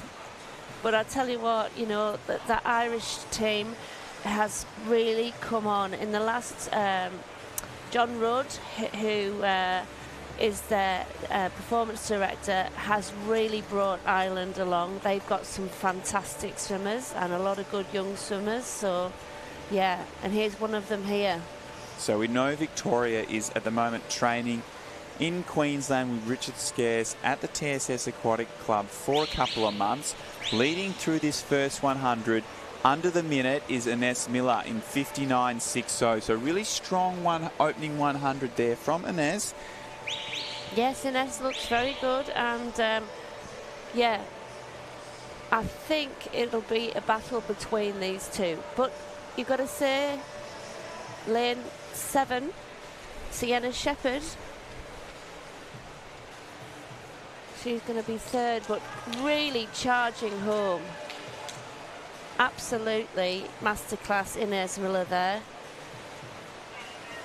Yeah, so yeah, who Richard Scarce hasn't coached at the top of the men's 200 freestyle and 100 freestyle, I don't know. He's had such a stable of fantastic swimmers. Yeah, over the years, there's been some fantastic freestyles that have come out of his program. Nice. As well as some breaststrokers. Our own former Victorian Jenna Strawn obviously spent a long time with Richard, but it is Ines who takes out this opening heat in a 2:01.18. Victorian second, and Alicia Clark in third. As we now move along to heat 2, where our Australian Olympia Olivia Wunsch is swimming out of lane 4, representing the Carlisle Swimming Club. And our Victorian Dolphin, who made her debut on the Australian Dolphins team at the World Short Course Championships in Budapest in December. Tara Kinder out of lane 5. Yes, Olivia Wunsch, still only 18, coached by a fellow Geordie, Chris Nesbitt. A big YI out to him. Yeah, you're talking the language that we don't understand. Yes, so I am. Yeah. It's like a big hello. YI is like a hello. You better turn English back to Australian for the rest of the commentary. Otherwise, we might be a little bit confused. You won't know what I'll be saying. No, not at all. But Olivia has looked really strong across the meet so far. And here in the opening 50 of this turn of freestyle, it's no different. Out in a nice fast time of 28.6, so 28.26, a body length clear of the rest of the field, with Arabella Tomlinson her closest challenger. Yes, Arabella, really fantastic trainer. She does train really well. She is only 15 years of age, so she's got a great future ahead of her. So Olivia Wunsch, 58.75 through that first 100, so faster than the opening heat. Tara Kinder has now moved into second place ahead of Arabella Tomlinson. But it is all Olivia here. That tempo has remained unchanged since the start. That nice strong 6-speed kick powering along as she turns through the 150 metre mark in a 1:29.30, a 30.550 there, whereas the rest of the swimmers were sort of in that 32 mid-range. What I like to see is she's just rotating round her axis. You can see she doesn't lift her head at all. She's very flat on the water. Yeah, she looks like command of this race, and also her thumbs are away from her hands, so they're nice and relaxed. So it is all Olivia here in Heat 2, right on that 2-minute mark in 2:00.35 to take it out. Banks coming out of nowhere in lane 9 there. So Alana will get the touch for third, but Tara Kinder settles for second here in Heat 2. Yeah, nice strong swim there from Alana, knocking off a few seconds from her entry time. We know Alana is more known for her backstroke swimming, so it's good to see her in this turn of freestyle. Probably the first one she's done in a while, and knocking off a few seconds from her personal best as we now move along to Heat 4.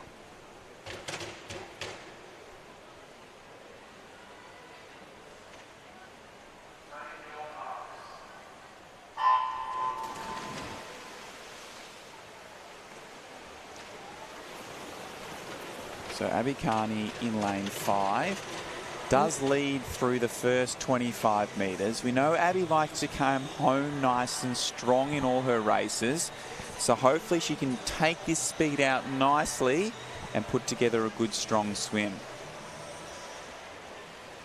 Yeah, Kira Jeffs had a great 400 freestyle, and she is still only 14 years of age. So let's see how she copes with the shorter distance. So Abby leads through the 75 metre mark ahead of Kira. And those two have just cleared out a little bit from the rest of the field here in our third heat.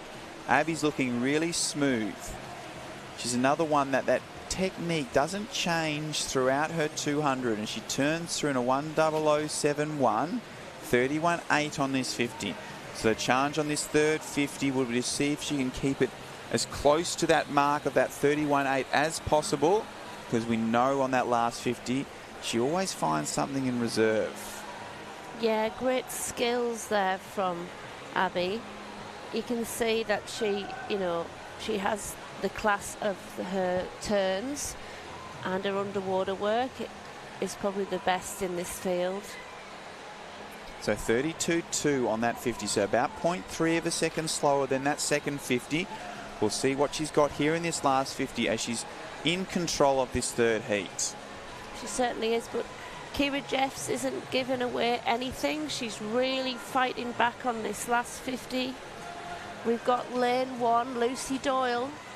Lucy from the Non-Wadding Swimming Club likes the distance events, also coming back strongly in this last 50.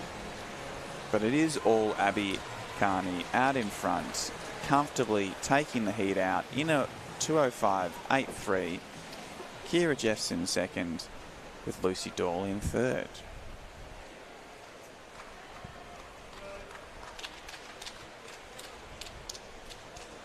Three Malaysian swimmers in this heat.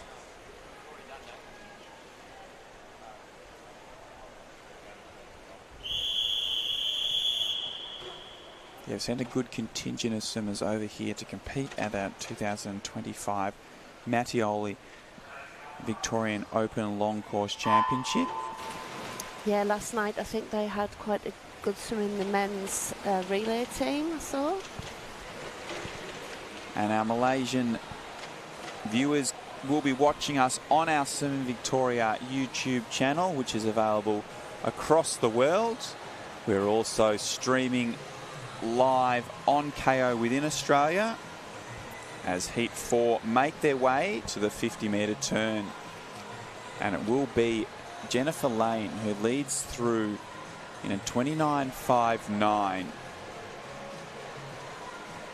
So nice strong opening 50 from Jennifer as Kelly's toes making her way up alongside her, with Sarah Cartel also swimming a strong first 100. Yeah, these girls are not shying off. They're taking it out. They've seen what they've got to do from the previous heats, and they know what kind of time will get them into some kind of final. So we're looking at a 2:06.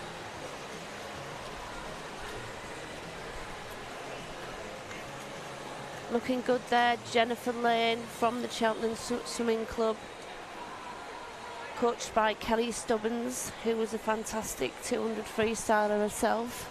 So Sarah Cartel has taken over the lead, but watch out for Ashley Dunn making a move in lane 4.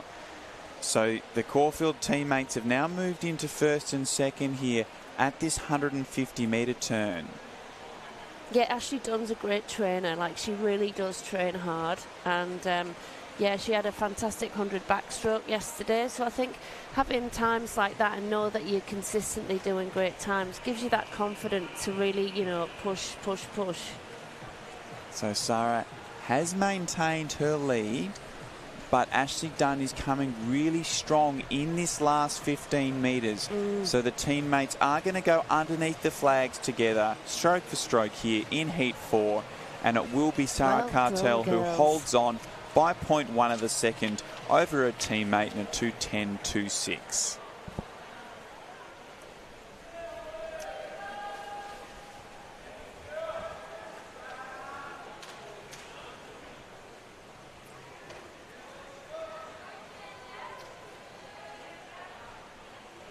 As we're now moving along to Heat 5.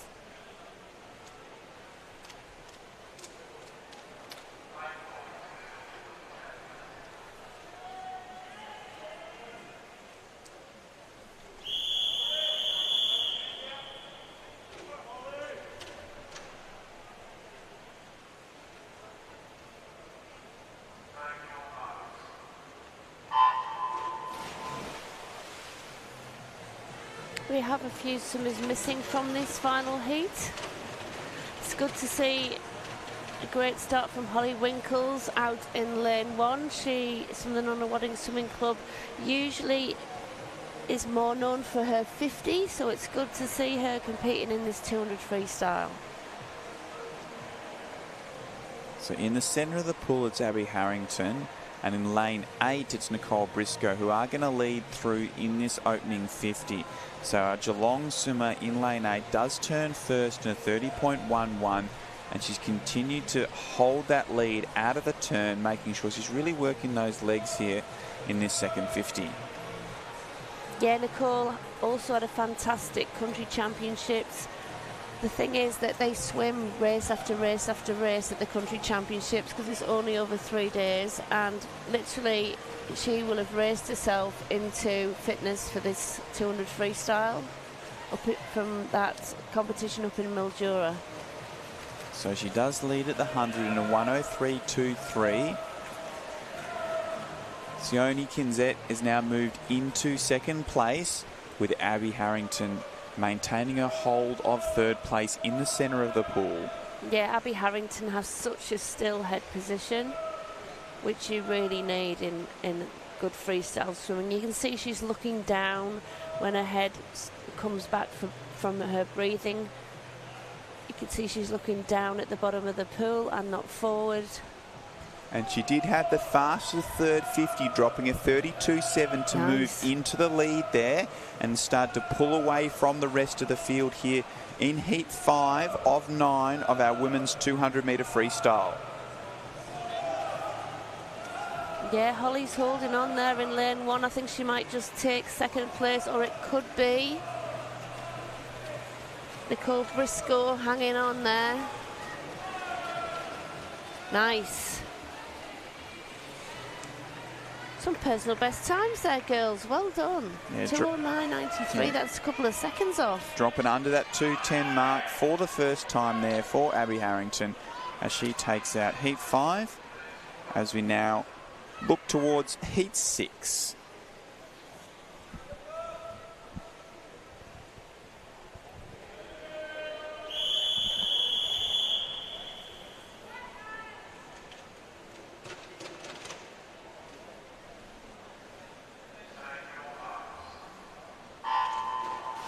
In lane 5, we've got Mia Yo. She's just had the 200 fly at the beginning of this session.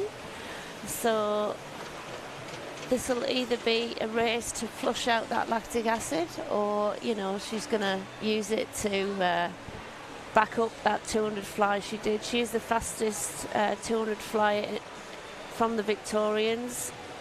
So it'll be good to see her race that tonight. We also have Jemana Farmi. She's only 12 years of age from the Nunawading Swimming Club, so to be in this field at 12 years of age is quite the feat. Leading through the 75-metre mark out in lane 6 is Heidi Williams, our visitor from Rackley Hibiscus. So she was first at the 50, and she's extended that lead as we approach this 100-metre turn. So it will be Heidi who leads through in a 104.37.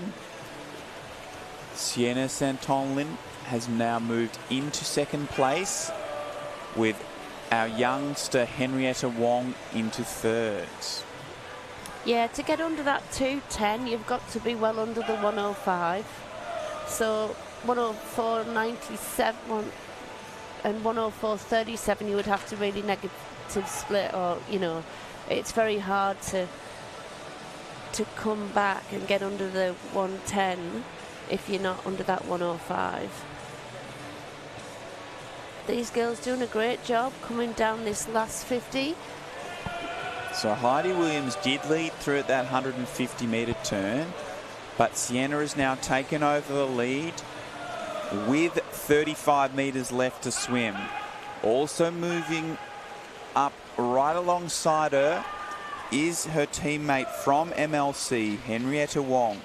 So the 13-year-old is challenging the 15-year-old from MLC as they go underneath the flags. Wow. And it will be Sienna who holds on, uses that experience to get her hand on the wall and take out heat 6 in 2:13.27. She really increased the stroke rate there, Henrietta Wong, didn't she? Just ramped up that stroke rate to come down that last 50.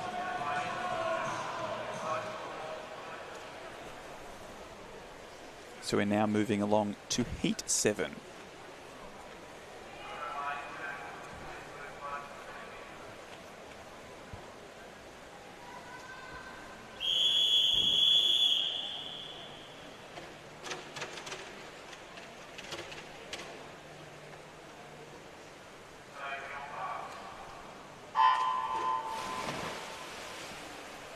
Yes, this is heat 7 of the 9 heats.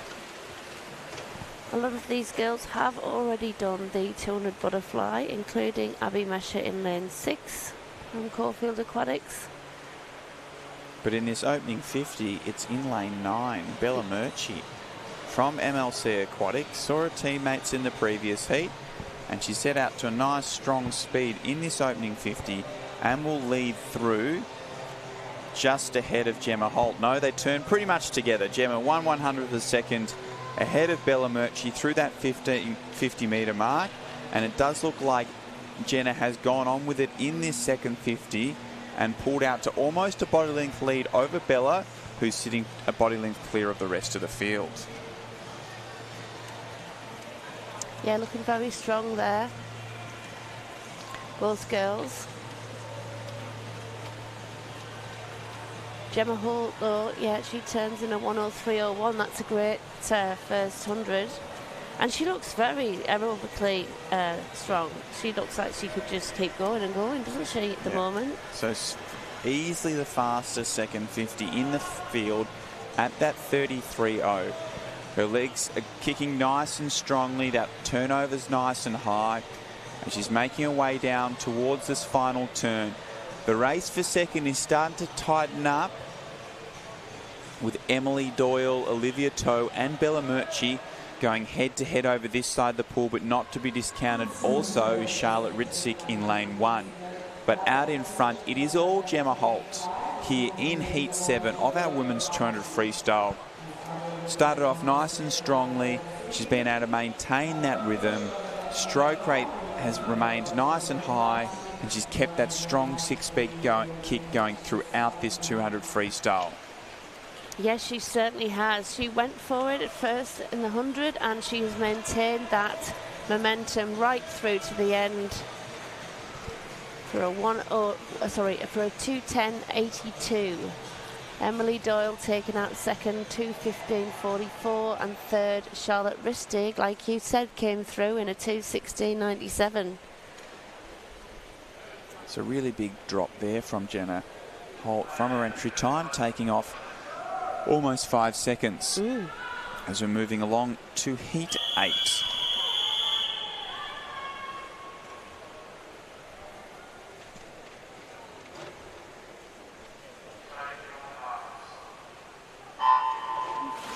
Yeah, we just saw Hamish Evans in that 200 breaststroke. His sister Alice Evans is in lane 5 from MLC.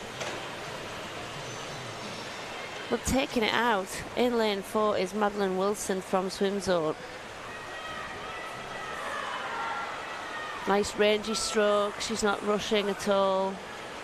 Long stroke, holding that water at the front. So through this opening 50, it will be Madeline Wilson who leads, ahead of Annabelle Scott and Claire Matheson in third. Those three have just crept just ahead of the rest of the field in this opening 50 and maintain about a half body length lead over everyone else. Yes, lane 3 there, Annabelle Scott. She's just taken over a little bit, and out in lane 1, Claire Matheson. But also swimming well down in lane 9, Janiyah Baker, our visitor from Swim Zone Racing, and she's moved into second place behind Annabelle Scott at the halfway mark. We also have her teammate, Janiyah Baker, here in lane 9. She's really coming through in that third 50. So it is the two Swim Zone Racing athletes, 1 and 2 in this third 50. So Annabelle Scott will still just hold a slight lead over her teammate into this final turn.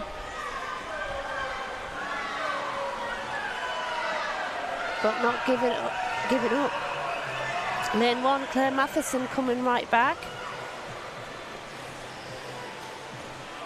And also making a move in lane 4 is Madeline Wilson.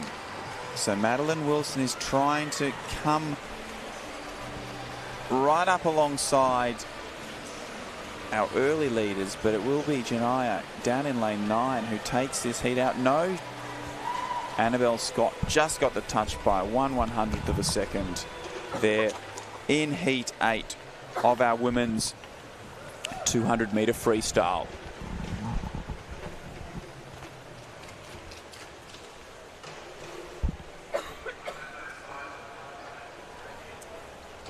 So we're moving along to our 9th and final heat of our 200 freestyle here at the 2025 Mattioli Victorian Open Long Course Championships.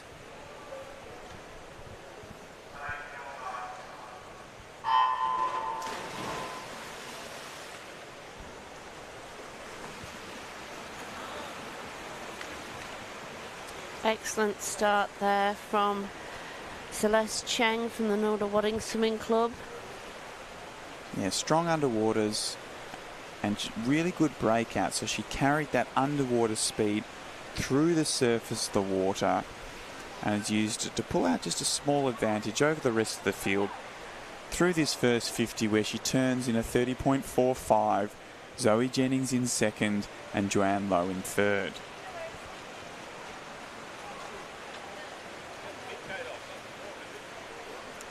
The personal best times for these girls, 2:16.6 to a 2:17.2 across the board. So Celeste still holding on to that slight lead through this opening 100. Zoe Jennings is not letting her escape though, so it will be Celeste who leads through in a 1:04.56. Zoe Jennings sitting in second and Dana now moving into third place. Yeah, taking it out very well. Celeste in a 1:04.0. You've got to admire someone that goes for it from the start. So she is still holding on to that lead she's had since the start of the race. Has never got to more than a body length as we approach our third and final turn here in Heat 9. Yeah, she took a quick look to the right there. Now she can breathe to her right, and you know she's going to come back and be able to see her competition.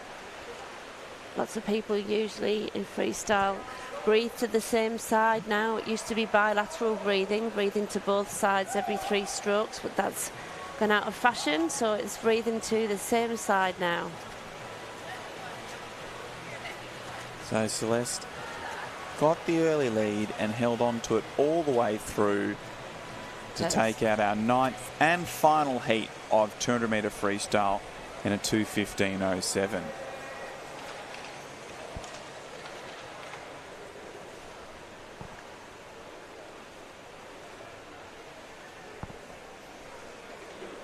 And we're going straight on to the men's 50 free.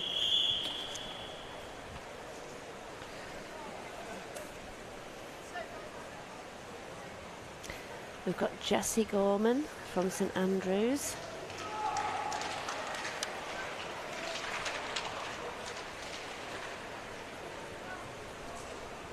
Coached by Ash Delaney, Victorian Olympian who's now up at St Andrews on the Gold Coast.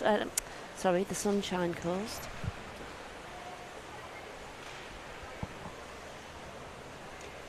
So we have 14 heats of event 90. The men's 50 metre freestyle.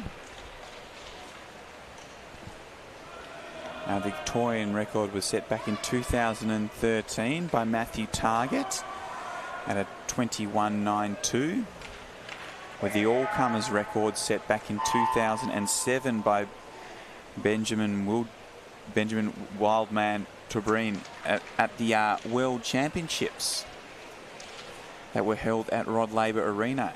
And his time was a 21.88.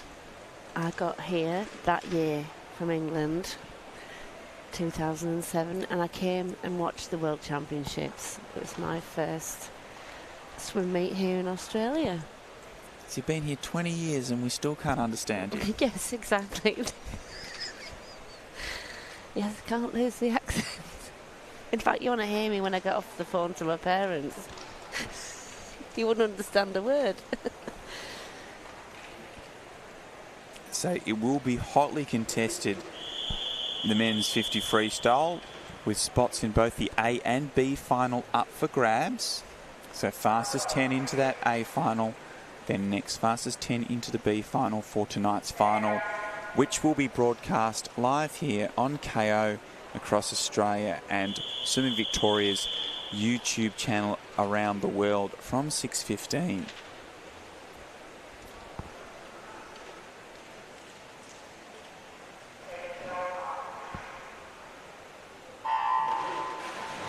So underway here in Heat 1.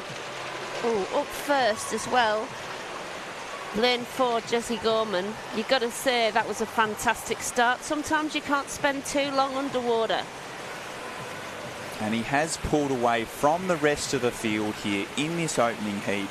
Our St Andrews Swimming Club athlete in 22.76 to take out that opening heat ahead of Lachlan Jackett-Simpson and Toby McCormish. The two local lads. So Lachlan Jackson-Simpson led at the 10-metre mark, but Jesse Gorman's speed across the swimming portion was too strong there.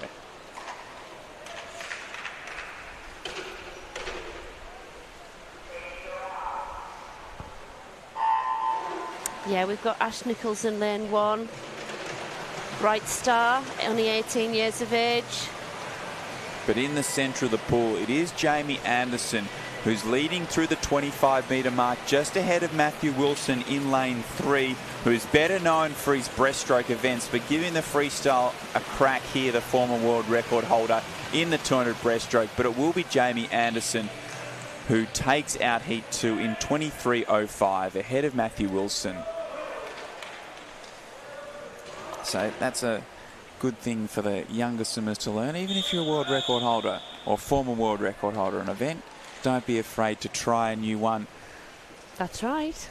You know, you never know. Sometimes, you know, what you might have given up.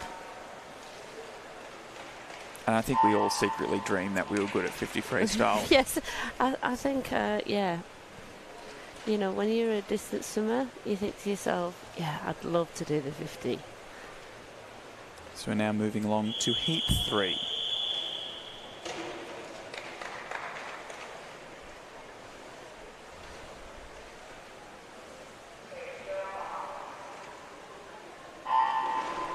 We've got Nicholas Layton in lane 2.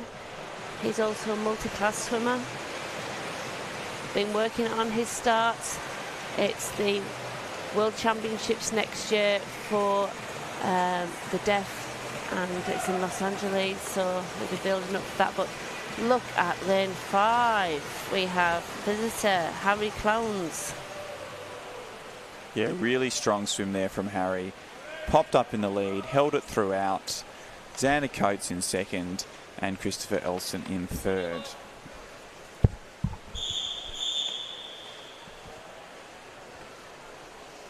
Here's Eli Billman. He's had a great meet. He's 15 years of age from the Ivanhoe Swimming Club.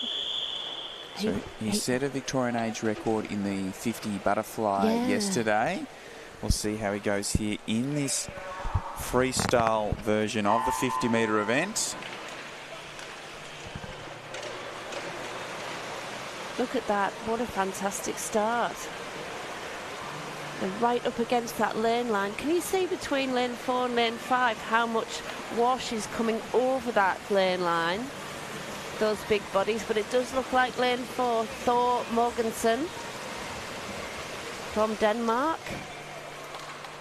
He takes that 24.0. You can see how the times have dropped now in the unseeded heats. We've gone from 22 and 23 to 24 seconds. Yeah, so in these heats, the target probably wasn't to make an A or a B final. It's just to try and execute a race, maybe swim a personal best, maybe hit a qualifying time for Age or Open Nationals. As we're underway here in Heat 5. Strong underwaters in lane 5 from Ka Chuen. He went all the way to 15 metres, coming up just a little bit behind Sebastian Christie Crane. Sebastian looks fantastic. Look at that. He just has motored down this 50. And our Warrnambool swimmer will be taking out Heat 5 of the 50 free in 23.95 under that 24-second barrier. So his 50 freestyles now faster than his age. As a 24-year-old, he can say he's a 23-second 50 freestyler. Yes, that's right. That's very good. I bet he's really happy with that. That's a big PB over a 50 freestyle. As we now underway in Heat 6. Yeah, Lucky Chan there. Lane 6 from Nunawading. Known for his breaststroking ability. He was the last to emerge from the underwaters, but in lane 3 it's Owen Kruger who leads through that 35-metre mark just ahead of Aidan Gleeson, but Aidan's finishing really strong in this final 15 metres and has come up alongside Owen and does get the touch in 24.82, just ahead of Owen, with Jan down in lane 9 for thirds. Yes, finishing on your side. I always say to the young swimmers, you have to really keep going through that touch. Don't just stop and lift your head forward.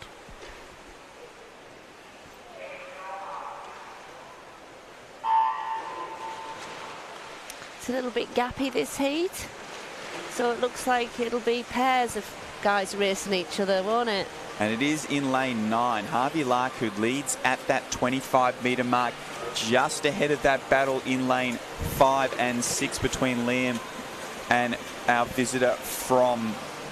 No, not our visitor, our CGGS athlete. And it is Harvey Lark who gets the touch in 24.36. That's a big PB, 0.7. He has been training up on the Gold Coast with Richard Scarce at TSS.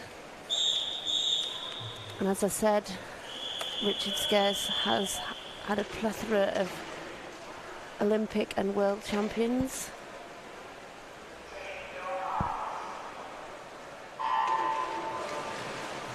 Underway here in Heat 8.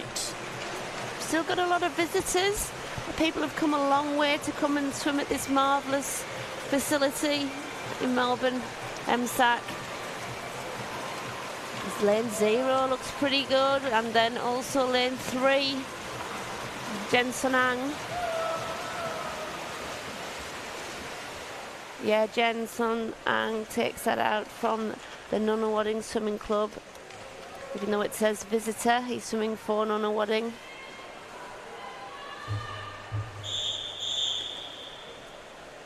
As we move right along to Heat 9. Big shout out to Remy Bloom, coached him when he was little. Lane 3.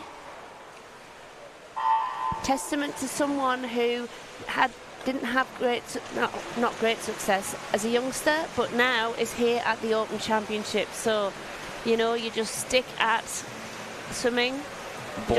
Blanket across the field here in Heat 9. As they go through that 35-metre mark, anyone's in with a chance to win. Luke Stafford slightly ahead in lane 8, also swimming well in lane 6. Nice finish. Liam Donnellan. What a great finish. He finished on his side just there. And that made the difference to get that heat win in 25.26. Luke Stafford in second. As we move along to Heat 10.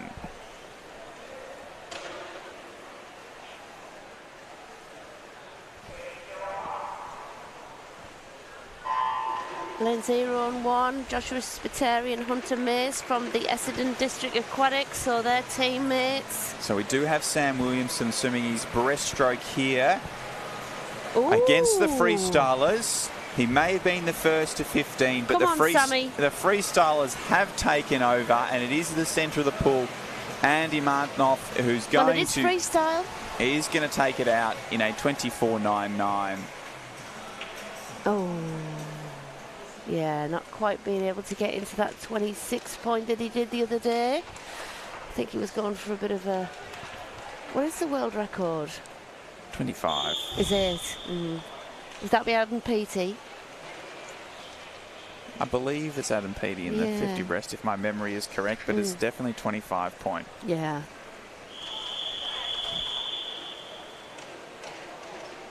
As we move on to Heat 11.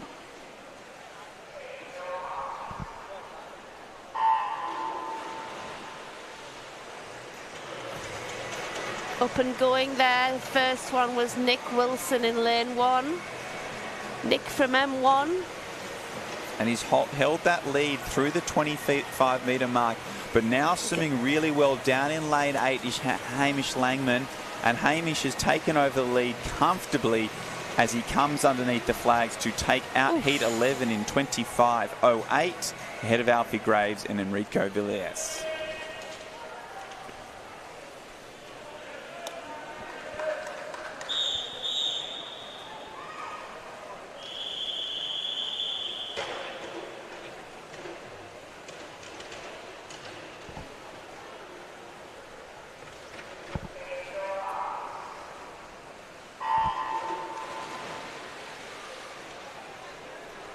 Blanket start there. Brian Wong got the fastest start. He's from the Nunawading Swimming Club.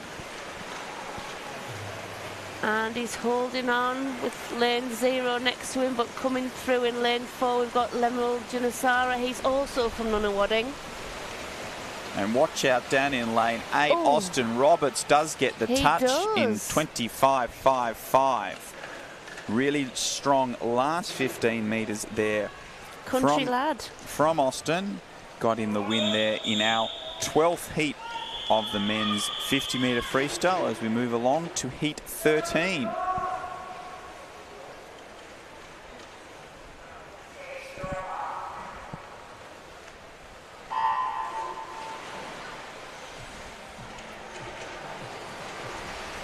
And it is in the centre of the pool. Darren Tan and Rylan Wheeler, who lead through the first 25. Ryan has taken over in lane 3 through the middle section of this race. Also swimming well out in lane 0 is Peter Behrens, but it is Ryland who had the lead at the start, has maintained it throughout and takes out heat 13 in 25.59. Peter Behrens in second, with Hang Tang Wang in third. Yes, heat 14. 3 swimmers in this. Big shout out to Shem Alirisif. He's at Frankston High School with my daughter in year 12. He's in lane 5. We have a visitor, Eric Yuan in 4 and Matthew Brophy in lane 3 from DVE. But it looks like it is the visitor who's taken this out. We've seen Eric put in a number of good swims across our 2025 Mattioli Victorian Open Long Course Championships, and it does look like Eric is going to take this 14th and final heat out in a 25.97. So that concludes the action for event 90, the men's 50-metre freestyle. It was fast. It certainly was. There was action aplenty from lanes right across the pool, across our 14 heats, as we now move along to event 91, the women's 200-metre individual medley. We have 8 heats. On the blocks is heat 1.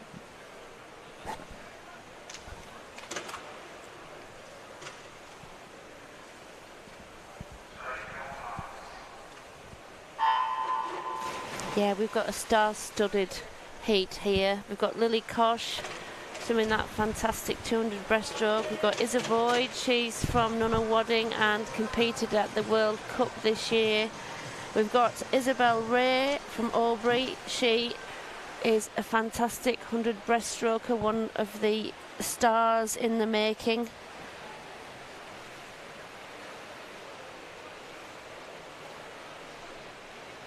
Turning first, Isabella Boyd with the fly with the 28.82. Obviously, she is a fantastic butterfly swimmer. Did a 58.8 in the 100 butterfly here. She's changed her head position a bit on this backstroke. She used to have a very high head position, but her head is quite low and back. Now that looks very good. Lily Kosh, let's see how she turns. She is a breaststroker after all. And in lane 5, Taryn Roberts, the visitor, looks very strong on the backstroke. But Isa Boyd turns, looking very good on the breaststroke as well. Holding that glide.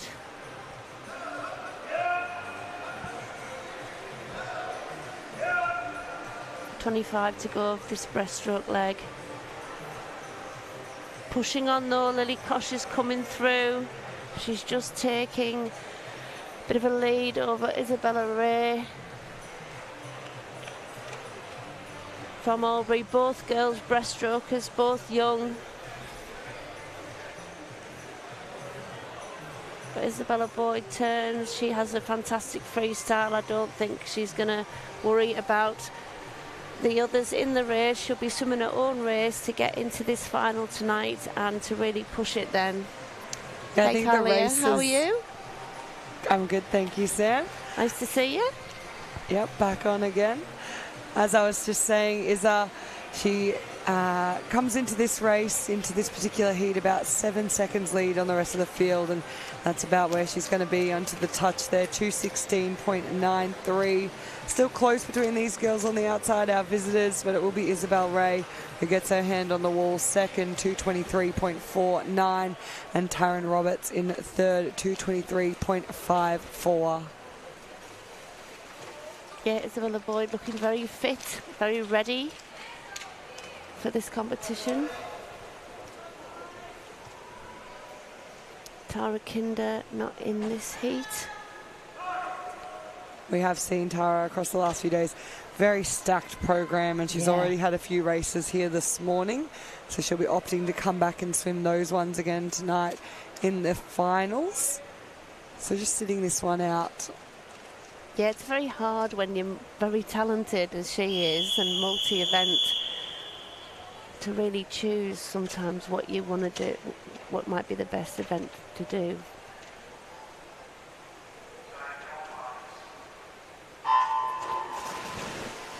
But that's good. It gives the young swimmers in the race the ability to think, right, I'm going to have a chance now, crack to get into that final.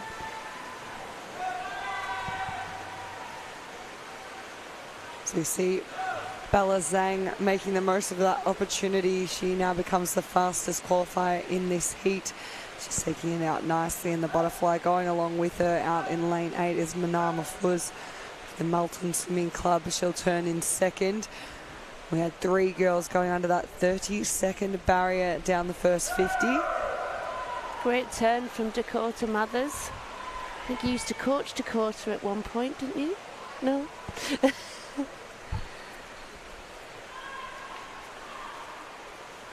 But yeah, looking very strong on the backstroke.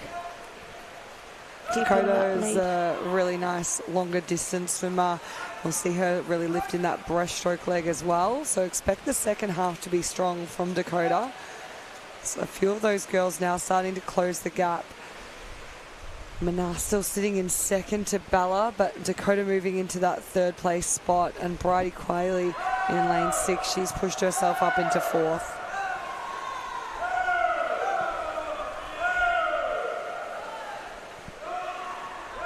Yeah, Bella Zhang, strong breaststroke. Doesn't look like she's going to let it slide. But coming through in lane 6, Bridie Quayle.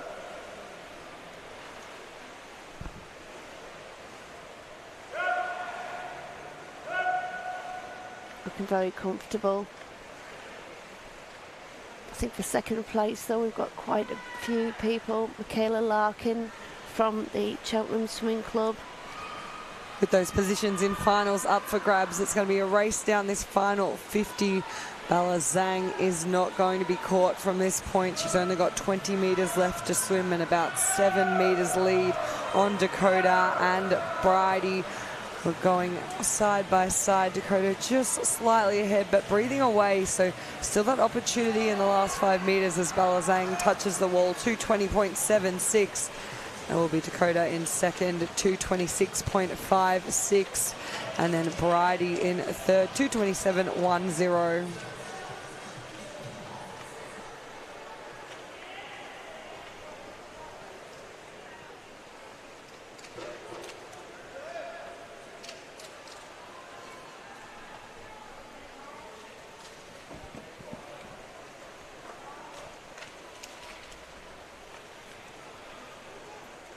This is heat 3. We have Alana Torrance. Her end time at 2:18.81. a good couple of seconds ahead of the nearest in the heat. Jessica Wilson, also competitor in the Junior Pan Packs in backstroke, in lane 3. Quite a few juniors into this field here. We've got Lucy Ma, just 13 years of age. Kayla enters at 14. A couple of 15-year-olds. So a lot of our youngsters on talent on display here.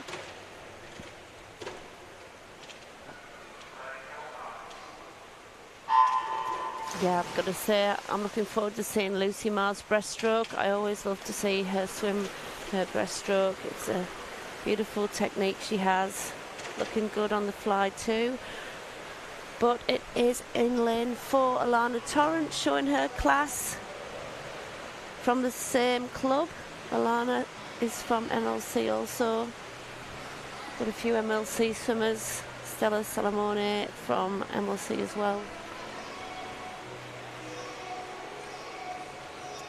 So it'll be Alana who leads us around 29.18 ahead of Stella, 30.46. And not a lot separating third and fourth there with Judy Hussein Aman and Jessica Wilson, both around that 30.5, 30.6 range. We do expect to see Jess start to make a little bit of a shift in gears down this backstroke leg. Great backstroke swimmer, as is Jessie Steinman over in 1, who's really starting to push her way through the field on this lap. Jessie looks great. She's got a great stroke rate. She's up to stroke rate on the backstroke. One of the best parts about these medley swims is we can see that lead change and battles within each individual stroke element of the race. Alana Torrance, though, we know she's got that brilliant breaststroke, loves the 200. She's just driving her way in front of Jessica Wilson down this third 50. Jessie Steinman's still up there, so she's having a great swim out in lane 1. She knows there's opportunities available in tonight's final, and she's trying to go after them. So we watch a few of these other girls try to make their way back into the breaststroke. Yeah, Lucy Ma. Like her technique's slightly different, actually.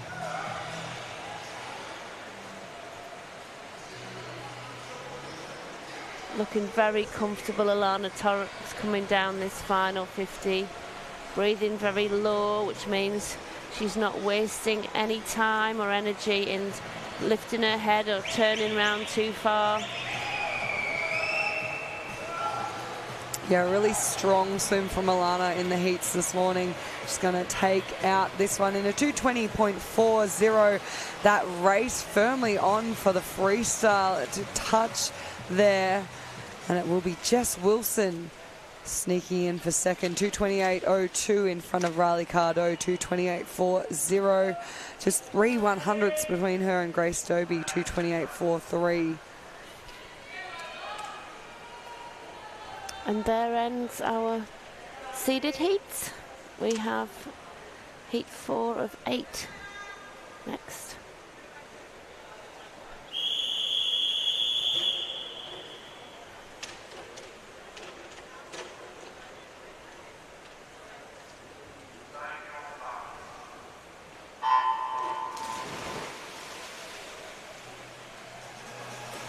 Sarah Jeffrey, lane 2, fastest start out of everyone.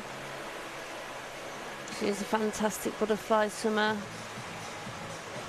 We expect to see her take this out.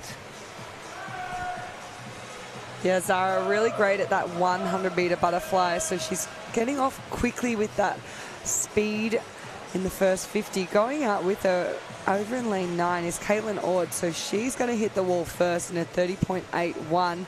And Madeline Harvey in the center of the pool, she sneaks her hands on in front of Zara in a 30.85. Now I expect to see Maddie start to really move through in this backstroke. She's another really strong backstroke swimmer, and that's exactly what is occurring here. She's already gained that lead and moving her way out almost a body length in front with 15 meters left. Yeah, battle down in lanes 8 and 9 from Layla Mahfouz from Melton and Caitlin Ord from Caulfield Aquatics. Caitlin, a very hard trainer. good on all 4 strokes, so you shouldn't see any drop off in this breaststroke or the freestyle. But also looking very good, the visitor Kelly Teo. Yeah, Kelly's really starting to pick up the gears here in the breaststroke leg, closing that gap a little bit. Layla Mahfouz also having a nice breaststroke. We saw her sister earlier do a great swim, Manar. So the pressure is on. That sibling rivalry is always strong with the girls as we come down to the end of the breaststroke, and it will be Maddie Harvey, still our leader, out in front. She turns in a 153.1 ahead of Layla, 155.1, and then very, very close once again for that 3rd, 4th and 5th spot within heat 4. Yeah, lovely rangy stroke there. In lane 4, Madeline Harvey. Madeline from the Cheltenham Swimming Club, coached by Kelly Stubbins.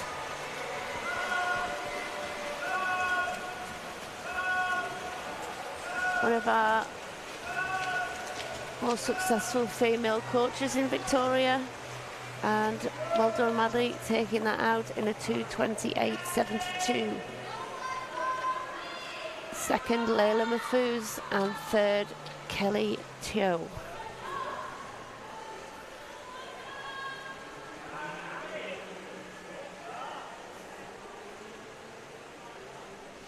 In lane 5, in heat 5, in lane 6, we have Ikua Nakagishi. She is also a multi-class swimmer.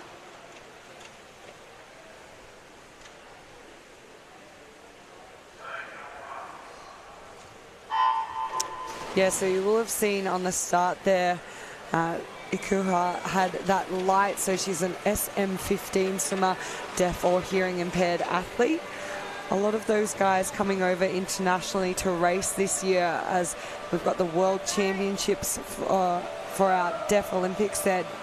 Sorry, I'll start that again. We do have our Deaf Olympics coming up later this year, so it's a qualifying year. The path to the Deaf Olympics are well and truly underway, so a lot of these athletes trying to get as much race experience under their belt as possible. Great turn though from lane 4, Zoe Schneider. Zoe's from the Ballarat Gold Swimming Club. We saw her at the country championships. Looking very strong. She'll be used to swimming outside. But in lane 0, Laura Menzies, the visitor from the Warreno Swimming Club in New Zealand. Looks like she's just going to take the touch for the turn. So she will lead us around there. 109.86 for Laura. Following her onto the wall was Isla Ho in a 110.67. And it is our visitor over in lane 6, Ikuha Nakahishi, in 3rd. Excellent breaststroke there from Ikuha. But it could be anybody's. We've got 4 swimmers neck and neck up this 3rd leg. It's where the changes happen in the breaststroke leg of the individual medley, because it is the stroke that takes the longest to swim, so you usually see the most change in that part of the event. But turning first, Zoe Schneider. See if she can hang on. Zoe's been having a fantastic season. We saw her do some great swims across state, age and country championships earlier this year and late last year, but this race is absolutely so tight between the girls. It's Isla versus Zoe. They're just pulling out in front. Laura's trying to stay with them, as is Ikuha. As we come down under the flags, it looked like Isla might just be able to hold on to that lead. 1/100th in it. It is Isla Ho in a time of 2:32.70 in front of Ikuha, 2:32.71, and 3rd was Laura Menzies over in lane 0, 2:33 flat.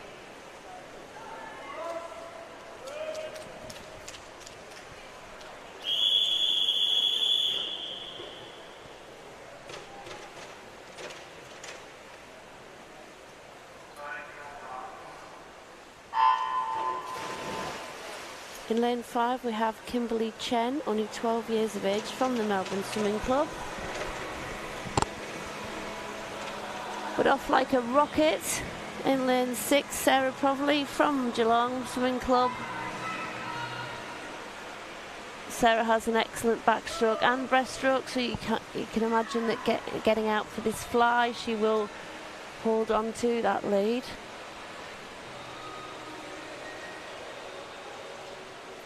It will be Sky Lorb in lane 4 who takes this one out after the butterfly leg, 31.58, ahead of Waylon Trong over in 1, 32.15. And it is Sarah sitting in that third place spot, which is very nice for her. She does have a great middle part of this individual medley. We do see those to be the really deciding factors in the IM. You don't need to be the leader after lap 1. And you can hold on with just a solid freestyle. You don't have to be the fastest freestyler in the pool, but this is where that ground needs to be made up, because Sky Lorb, she's just accelerated and continued that lead after the backstroke.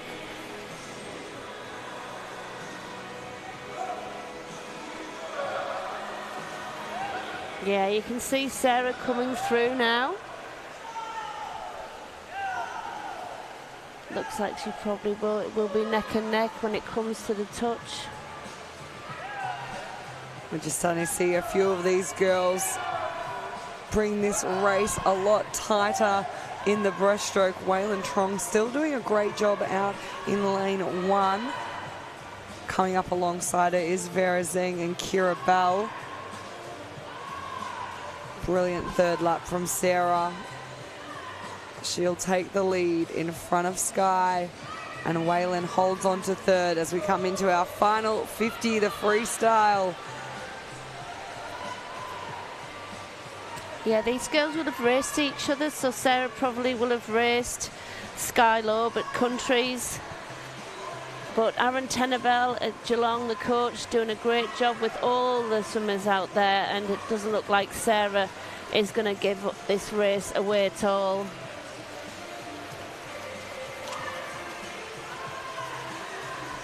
Just missing out on getting under that 2:30 mark, but it's a personal best time for Sarah Provley by 2 seconds with a 2:31.56.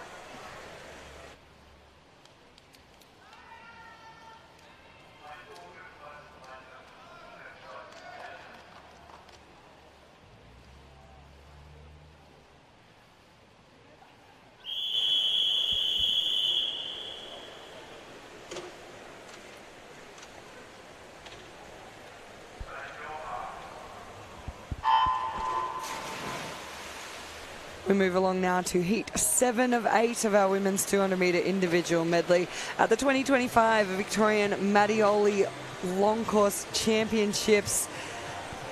And throw a blanket across these girls down the butterfly leg. No one willing to push it out too hard in the first lap.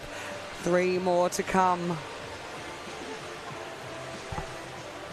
Very close on this fly.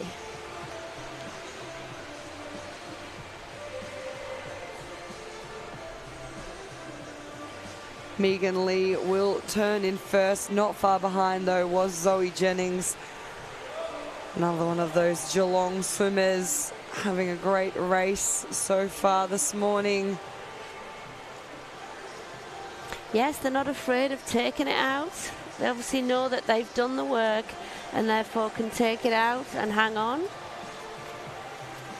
It's great to do lots of medley training. It does get the swimmers' fitness up quickly. Changing from stroke to stroke takes a lot of energy, and yeah, it's a great way to improve your fitness to swim medley events and to change your strokes in training.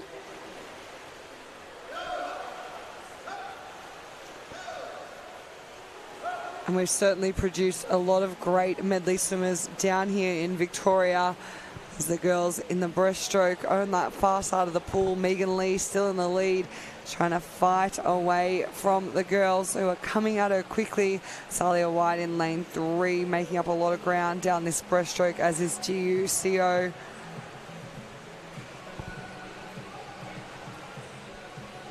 Yeah, looking very smooth though in lane 2. Megan Lee from the Essendon District Aquatics. And looking really strong on this freestyle.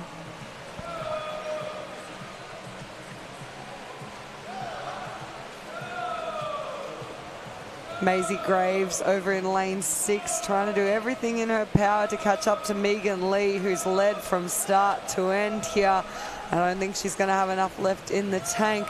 She comes down under the flags. It will be Megan who takes out heat 7, 231.81. Maisie 233.16. And Zoe Jennings finishes off there in the 3rd position, 235.85. As we head now to our final heat of the 200-metre individual medley, heat 8.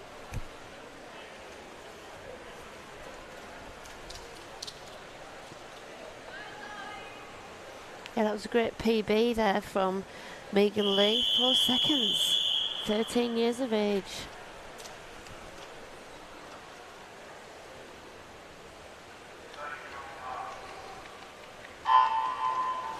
So just 2 swimmers here, Zoe Clemerson from the Melbourne Swimming Club and Zoe Gant from the Surrey Park Swimming Club. So it's the 2 Zoes. Zoe versus Zoe in what's almost going to feel a little bit like a swim-off. And Trondheim, probably not the race that you wish to be having a swim-off in. It's quite a long and challenging distance, but the girls are going to be swimming beautifully as we come down the first 50. It is Zoe Clemenson from the Melbourne Swimming Club with a slight advantage after lap 1.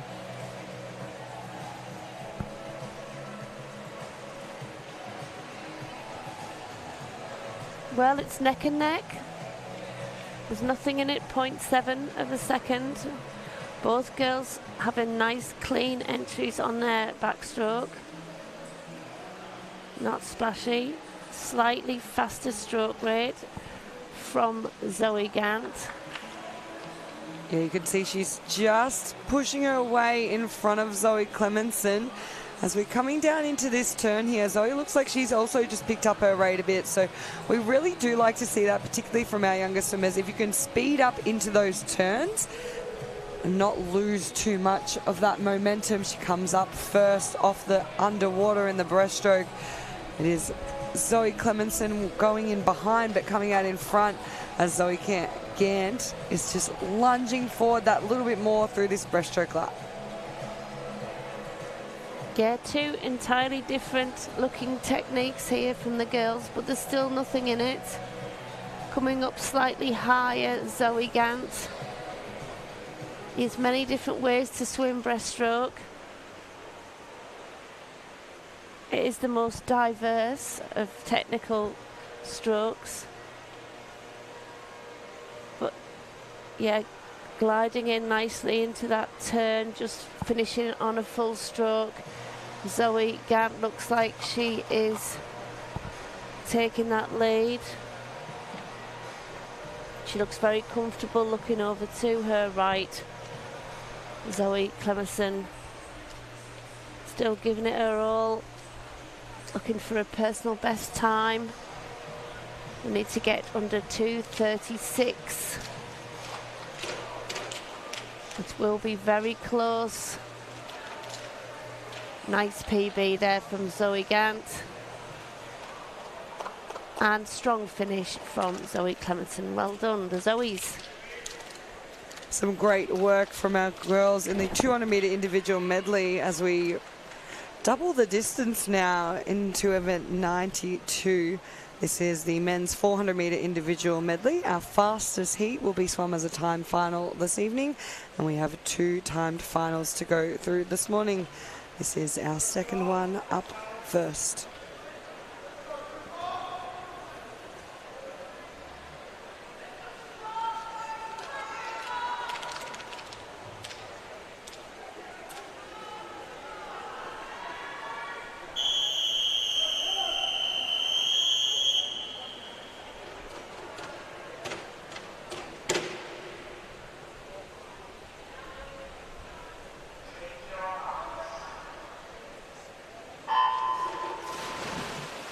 We've got Callum Rosetto in lane 5.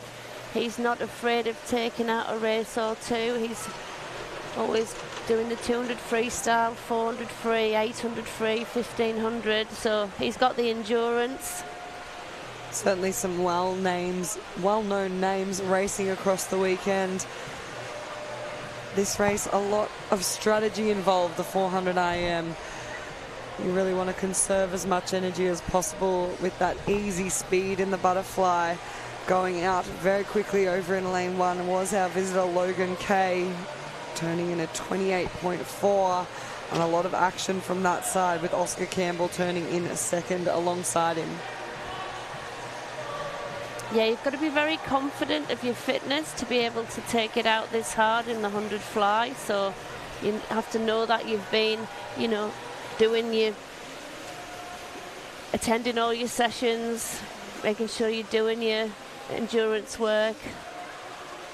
Now we know often in 400 metre medleys we see that lead change quite frequently as we turn at the 100 metre mark. It is now Harrison Main out in front. He turned in 102.08 ahead of Oscar Campbell, 102.24. And a lot of these boys will be trying to put in those hard yards in the backstroke to get a clear lead coming into the breaststroke. We do know that breaststroke can make a big difference. Yes, after you've done a 200 made up of flying backstroke, you have to have a good breaststroke and be very fit to be able to execute a drive forward in that breaststroke technique. But looking very comfortable, I've got to say, in lane 3. Harrison Main, also he's from Wodonga. Had a great countries as well, but yeah, just coming up is Callum Rosetto, and if my memory serves me right, I think he's a very good breaststroke swimmer.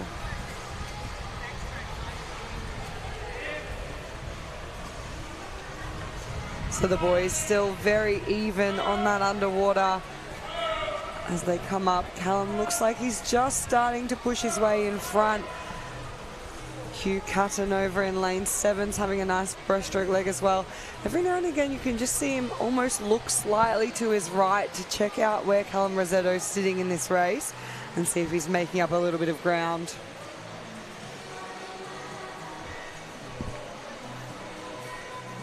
Well, our Victorian Open record is held from 2007 by the legend Michael Phelps with a 4:06.22.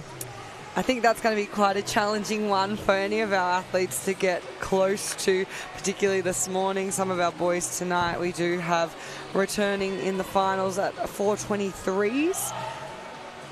But 4:06, that is moving. Yeah, fun fact that time by Michael Phelps in 2007 was at the World Championships here in Melbourne, and it was held in the Rod Laver Arena, and the pool was above ground, and that pool is now the pool at Geelong at Cardinia Park. So if you want to be in the same lane as Michael Phelps, get into a competition at Cardinia Park. Yeah, Callum, yeah, he's really pulling ahead now in this freestyle leg. He does favour breathing bilaterally. I did say earlier that, you know, it kind of gone out of fashion that to produce power you really need to be breathing on one side, but for this event, the more endurance event, you can see that he does have a 2 and 4 beat leg kick, and he does do bilateral breathing, but it really, really does work for him. You'll see he'll just start to bring his legs in here at the end. But coming back, Harrison Main, toughen it out. And under the flags, it will be Callum Rosetto who takes out the first of our timed finals in the men's 400 metre individual medley in a 4:46.49. Harrison Main finishes up second, 4:48.87, and Hugh Cutton in a third, 4:49.79. those boys will be hoping their times will be quick enough compared to tonight's top 10 finalists to sneak in some points. As we move along to our next time final of the 400 IM, number 3. All of the boys in this particular race sitting around that 4:53, 4:54 mark, so very close on entry times, particularly in a 400. Be great to see some fast racing and hopefully some close racing.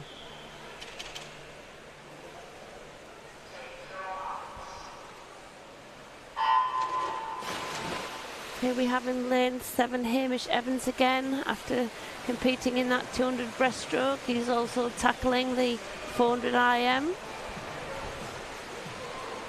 Fastest off the blocks was Mitchell Davies with a 0.44 from the Melton Swimming Club.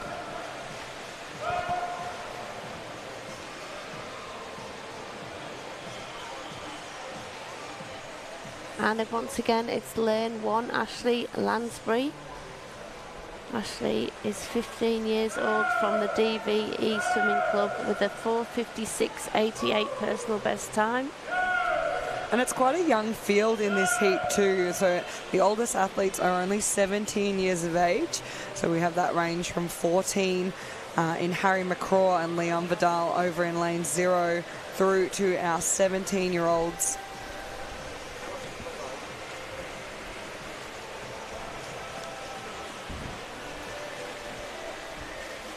As we come into that 100-metre turn, Ash still is the leader, 105.63 at the end of the butterflies. Following him onto the wall was Jared Webb in lane 4, 106.52, and Mitchell Davies in at lane 2.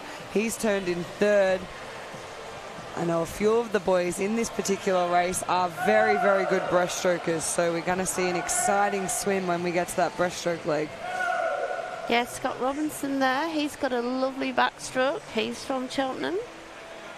Looks like he's just catching up a little bit.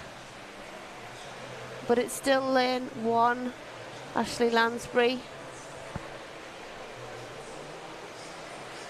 I think I have seen Ashley swimming some distance events before.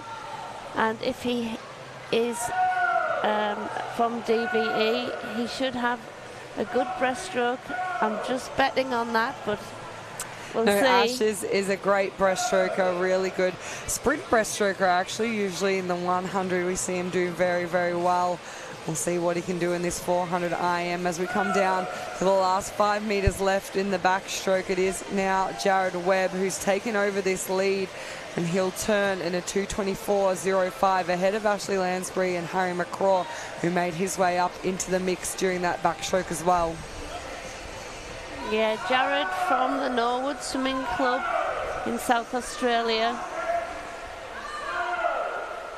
But it looks like Ashley Lansbury is holding on.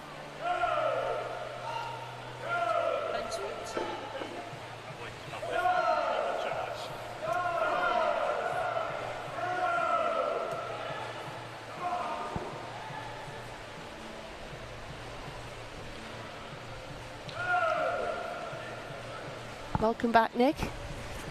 Good to be back in the middle of heat 3 of our 400-metre individual medleys.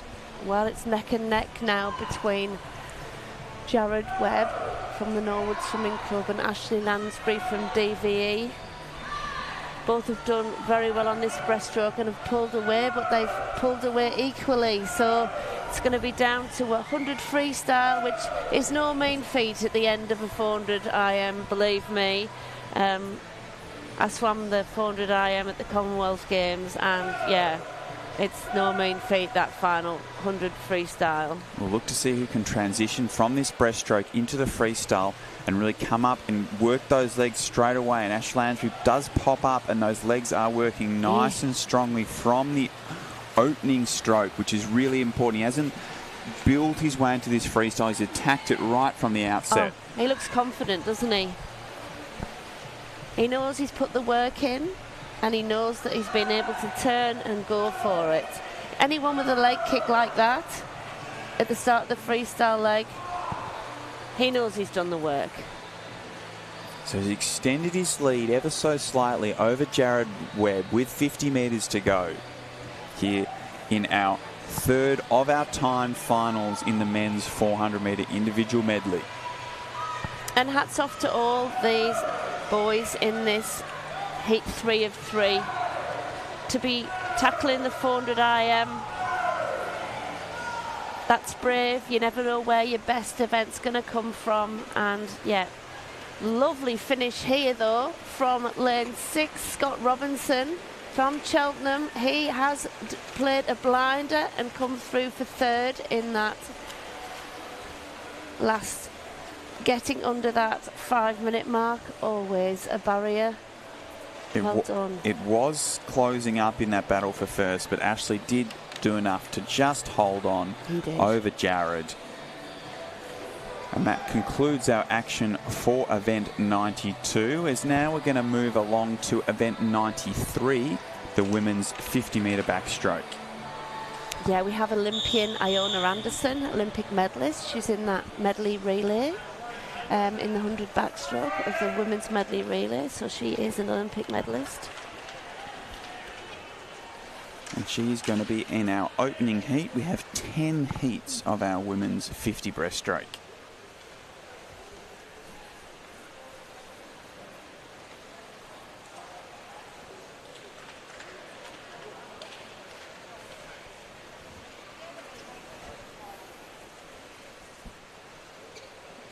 So alongside our Olympian, we have a number of our Victorian athletes. So we'll see if our Victorian athletes can take it up to Iona Anderson in this opening heat of the women's 50-metre backstroke.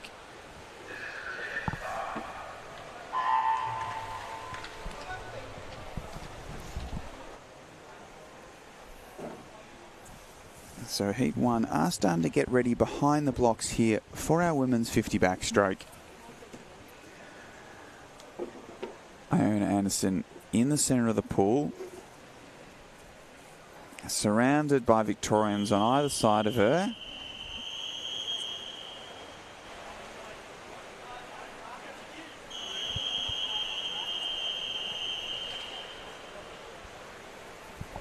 So we know Iona Anderson made her Olympic debut in the 100-metre backstroke at the Paris Games, as well as being a vital relay team member for the Australian Dolphins.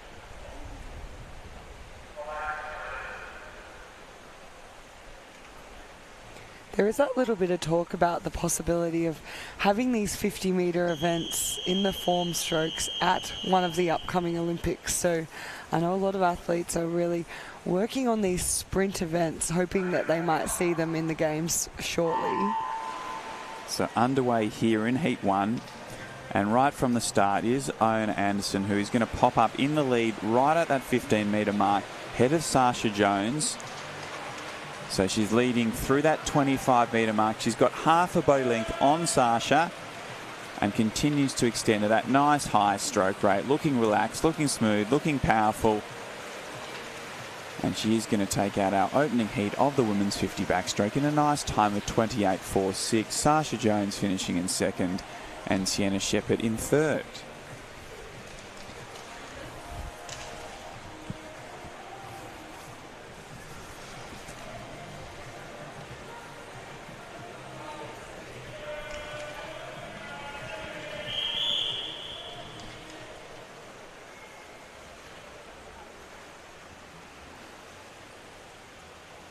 So day 3, those spots in finals are really open and up for grabs for so many of our athletes. We are seeing a couple of these swimmers just add on a little bit of time onto their personal bests, which leaves some space for some of our youngsters. And maybe a few athletes who have been hovering around that sort of 10th, 11th, 12th mark to really secure themselves a position in tonight's final. As heat 2 hits the water, some quick reactions there. And we come up from the underwater. It is that centre lane of Alyssa Burgess, who has shot out very, very well on the first 25 metres. And she's trying to drag the rest of the field along with her.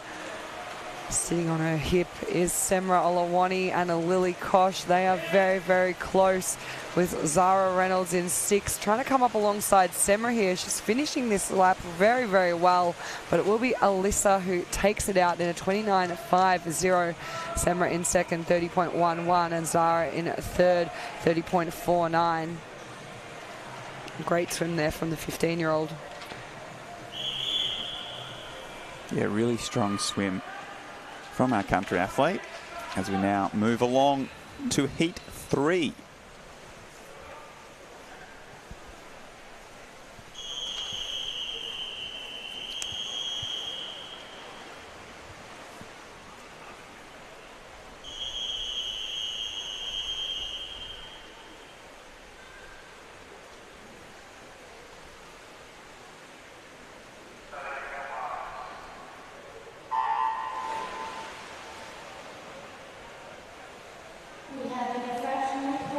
So popping up in the lead at the 15-metre mark was Riley McBride in lane 5. Coming up alongside her through this 25 is our fastest seated athlete, Mackenzie Burns. Mackenzie's now started to pull just ahead of Riley into this final 10 metres as those two have cleared out from the rest of the field here in heat 3, and it will be Mackenzie who gets the touch in 29.74 ahead of Riley, with Azia Fong Sutton in 3rd. Yeah, those Bendigo East backstroke girls doing really well, looking to get themselves a sneaky place in that final, and it'd be great to see them back in this afternoon as we move on to heat 4.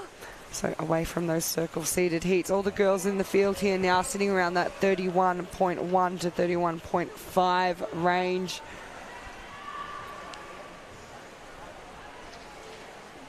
And there's definitely a spot, maybe not in the A final, but there's some spots in the B final up for grabs from our non-seeded heats here. Yeah, those B finals really provide a great opportunity for athletes to practice that coming in for a final scenario. So it gives them a chance that they've got to swim a fast heat and then try and replicate that swim in the afternoon. For a lot of our age groupers, that's great practice coming into events like their National Age Championships, if they probably have a good chance of making a final, to be able to practice what that routine is after the events in the morning so they can recover really, really well.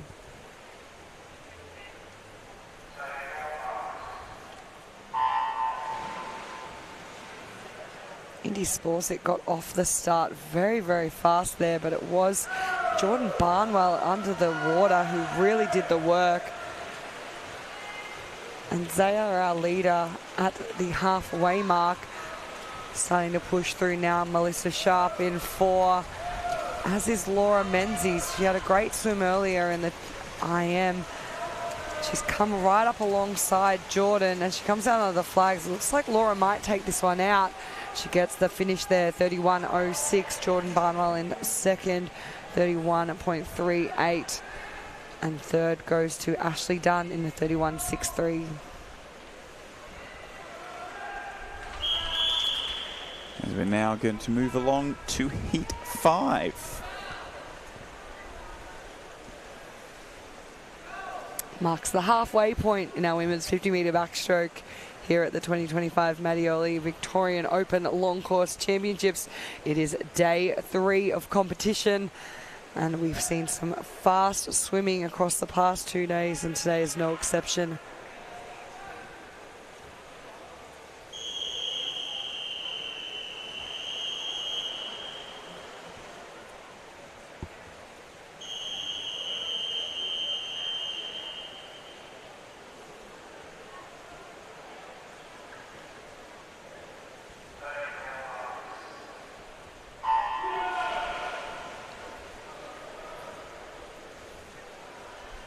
So popping up in the lead through 15 metres is Madeline Howell in lane 3.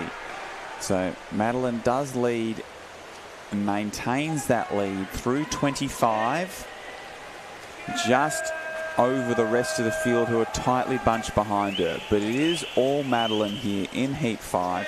She's led from the start, and she will continue to lead all the way through to the finish in a nice 31.36. Romy Hurd in second and Grace Cox for third. Nice, strong time there from Madeline, knocking off 0.3 of a second from her entry time there. So nice little PB. That is awesome to see on day 3 as the sun just peeks its way out over the pool for heat 6. The girls looking to try and break that 32-second barrier here.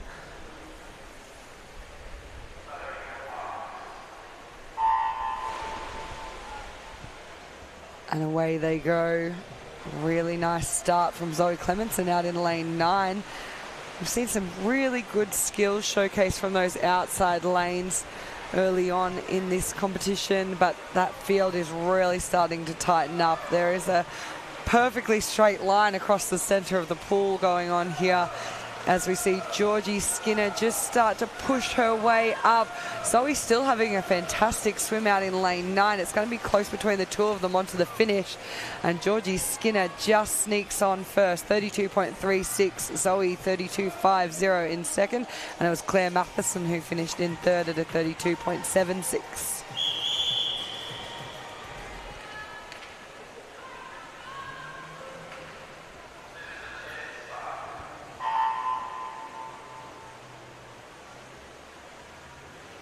As we now move along to heat 7 of our women's 50-metre backstroke.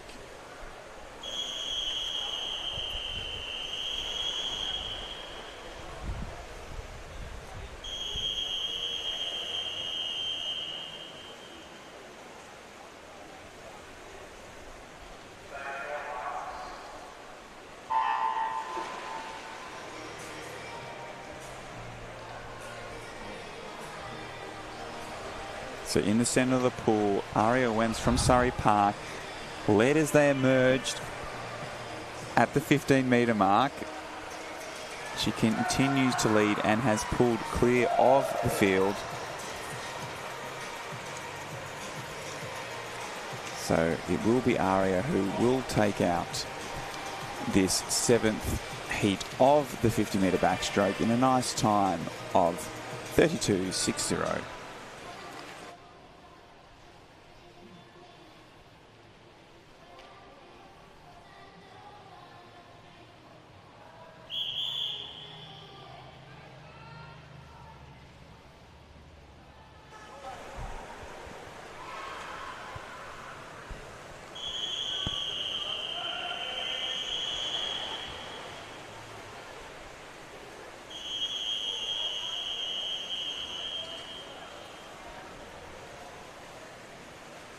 In the water now, heat 8 of our 10 heats of 50-metre backstroke for the women and our Vic Open long course champs.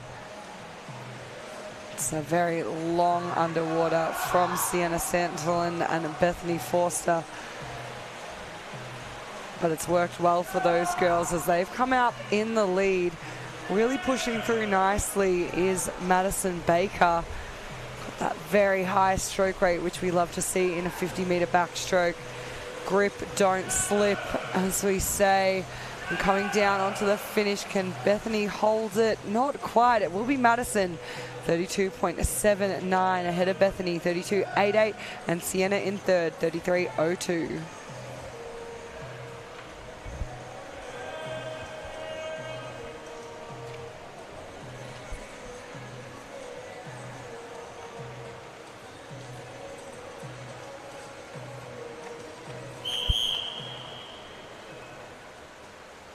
As we now move along to heat 9.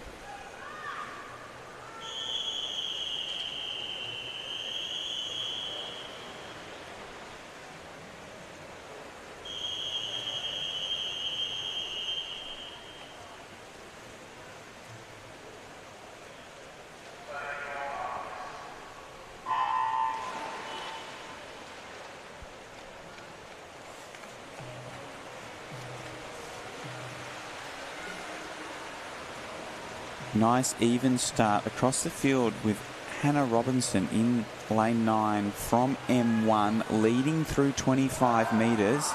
She's holding on to that lead with 15 metres left to swim here.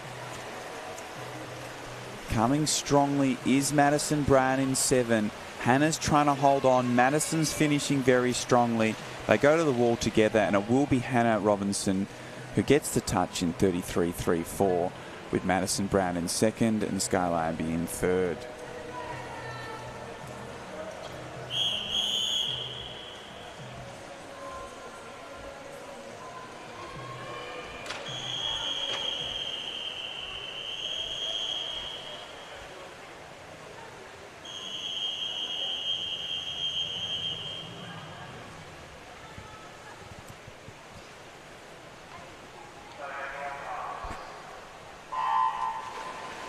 So it's now our 10th and final heat of the girls' 50-metre backstroke. And we've got a bit of a split field occurring. 3 swimmers on one side of the pool, 2 on the other. Some great little races. There's not a lot between them. It is lanes 6 and 7, Ella Ward and Shelby Morgan with the slight advantage as we come under that 15-metre rope. It is tightening up, though, very quickly. The girls on the other side are stroke for stroke down under those flags. And it looks like Shelby might just get it. She does. 33.91 ahead of Chloe Hume, 34.19. And Charlotte Anderson finishes off in 3rd, a time of 34.28. So that concludes the action of event 93, the women's 50-metre backstroke.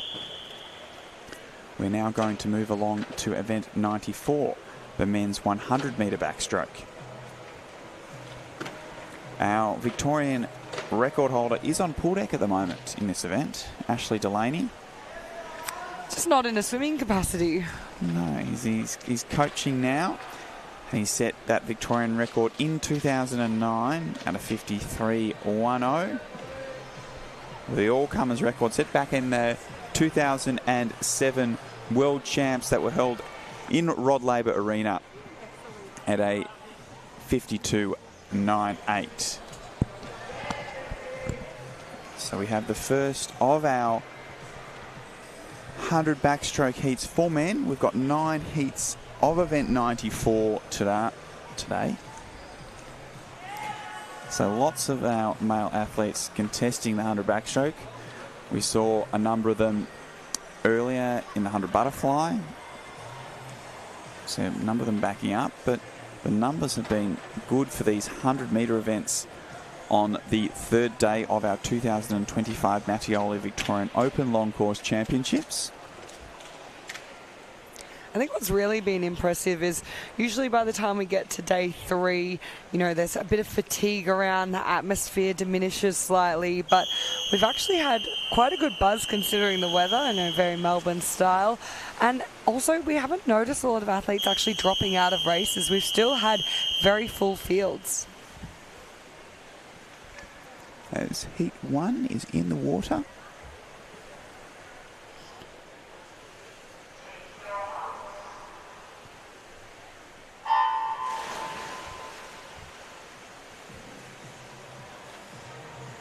So leading through the first 15 is Juho Lee, our visitor from Korea, in the centre of the pool. And he's established a half body length lead through this first 35 metres. Well, we do notice as we get up into these open athletes that full utilisation of the entire 15 metres underwater off the start, and a lot of them will be going close to that on the turn as well. So we see Juho maintain that lead off the wall with Bassinas behind him, and then sitting in 3rd, Xavier Purcell. Yeah, Juho is still holding that nice, long, rhythmical stroke of his, looking very relaxed on his recovery, head staying dead still as he takes out our opening heat of 100-metre backstroke in a 55.06, with Xavier Purcell getting that touch for 2nd. And gosh, didn't it just look like the most relaxed 55 in backstroke you've seen? That was that second lap in particular. He looked a lot more aggressive on the first and almost lengthened it out down the second 50 metre.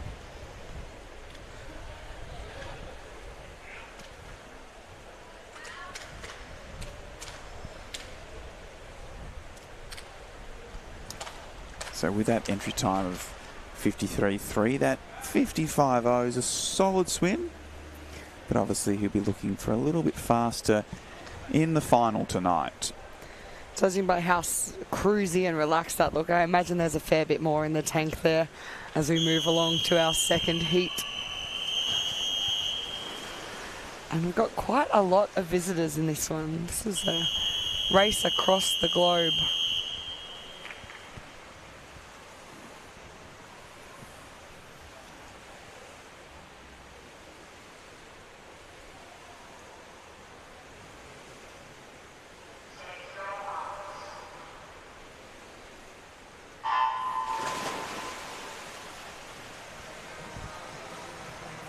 And away they go once again. A few of these boys really using that entire 15 metres underwater. Getting away very well was Ho Yan Q in lane 3, the swimmer from Malaysia. He's got a couple of his teammates alongside him. Starting to push his way up into this race is Marius Boll in 4. And he's going to get his feet on first at the 50. Yeah, strong second 25 there from Marius, and he leads as they emerge from the turn, and he's just slowly starting to extend his advantage over the rest of the field here in Heat 2.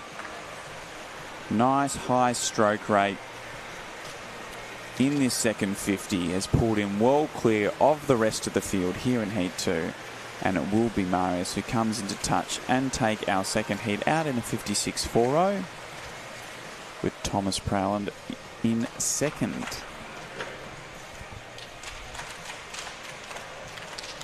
So we've seen a lot of those 57 points from our minor place getters in those opening 2 heats. So they have set the standard to qualify for the final that this third heat will have to match.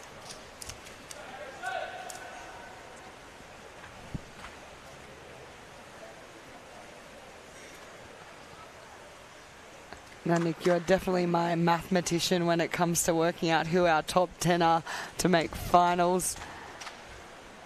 But I'm sure the boys who are about to race, they've watched those times. They know the exact time they also need to get to be within that top 10. I think if you swim in the 57s, you'll be safely home in the A final tonight. The 58s, that's going to be a little bit questionable whether you'll be swimming the A final or the B final.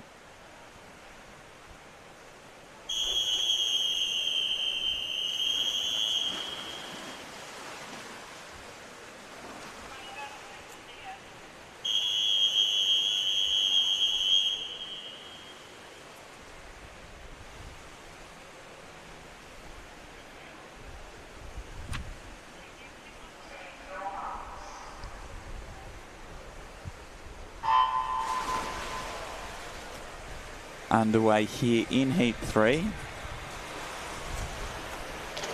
And it is a nice even start across the field here in Heat 3. Will Sharp in lane 4 wasn't leading at the 15, but he's now pulled up,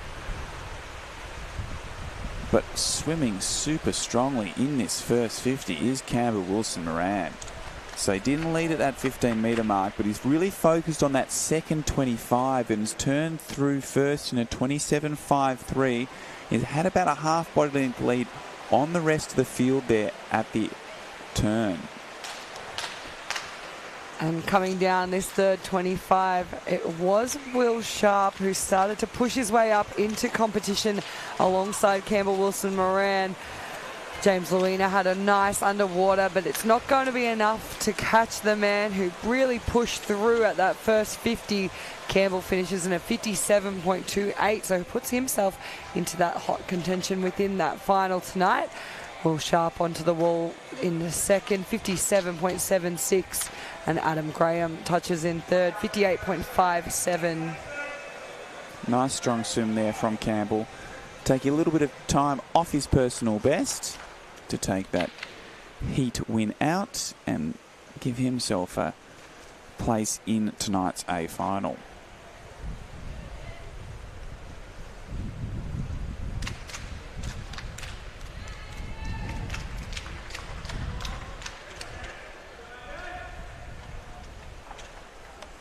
So we're now going to move along to Heat 4. With some experience in the centre of the pool from Luke Bilby, our 29-year-old athlete. I think he's the second most experienced athlete in our 100-metre backstroke heats this morning. It's a very polite way of phrasing it, Nick. Well done there. So we get started here for heat 4. Once again, great underwaters and skills on showcase. Harvey Lark in lane 5 got away very, very well, as did Tyson Lynch over in lane 9. They were our leaders at that 15-metre point. We start to see the boys working their way back into the field throughout the swim element of this 100-metre backstroke. We'll just watch to see if Harvey can pull off an underwater as good as his beginning, as he leads us around there in a 27.93.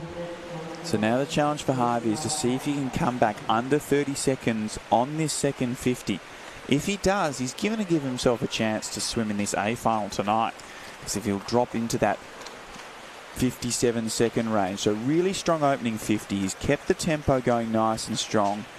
He's got 5 metres left to swim as he works his way under the flags and into touch in 57.64. That's a good one from one of those unseeded heats. So sneaking his way potentially into that A final. Yeah, really strong swim there from Harvey. Looked nice and relaxed in that opening 50 with good speed and maintained that tempo all the way back.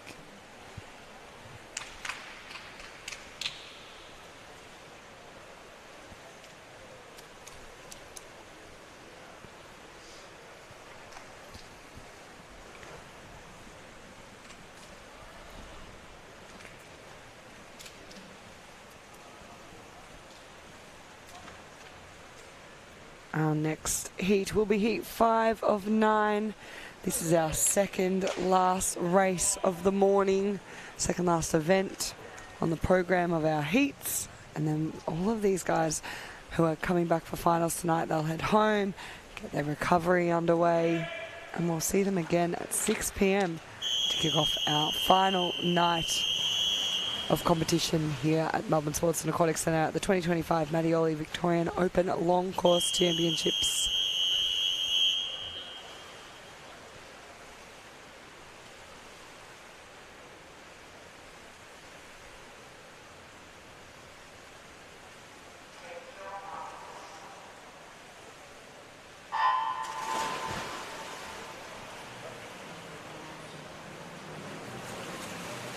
So emerging in the lead, like often he does, Tharwin really using those strong underwaters to his advantage, popping up about 14.5 metres and just ahead of the rest of the field. Yeah, great starts always from Tharwin, but swimming very nice backstroke here. Over in lane 0 is Liam Donnell, and he's going to lead us around just under that 30-second mark at 29.98. And following him on was Ethan Harvey over in lane 9. So once again, those outside lanes in these later heats putting on a little bit of a show for us. And we're just starting to see Vincent Downs Honey push his way through on this second 50. And the second 50 seems to be a bit of the deciding lap in this 100-metre backstroke.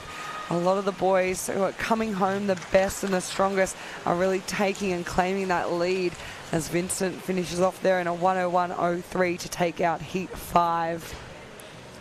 So Vincent actually negative split that 100-metre backstroke. You sort of saw him accelerate into the turn, really work the turn, move from third to first off that wall and then away from the rest of the field in that last 35 metres. Not something you get to see every day, someone negative splitting a 100-metre race in our pools. Probably not the traditional 100-metre technique. As we move along to heat 6.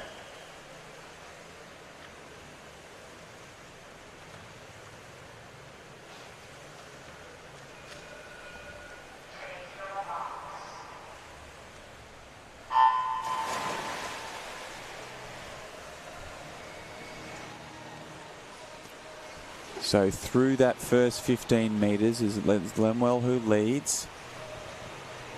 Another one of our strong underwater swimmers. Coming up alongside him through that 25-metre mark is Damien Lane. So Damien and Lemuel Darusa going stroke for stroke down this opening lap. And also swimming nice and strongly down in 8 is Aiden Ramos. So Aiden leads through in a 29.94. So we've seen Aiden attack his opening 50s of a number of his races. He's trying to hold it together here in the second 50. But our breaststroker and medley swimmer, Jack Gurry, has now taken over the lead in the second 50. We know that Jack swims strongly on the back end of all his races. He's taking it up to Damien Lane in this last 10 metres. Damien is holding on under the flags and will take out heat 6 in a 102.52, with Jack in just getting touched out by Aiden in that battle for second and third. Jack, one of the quickest returning athletes from retirement.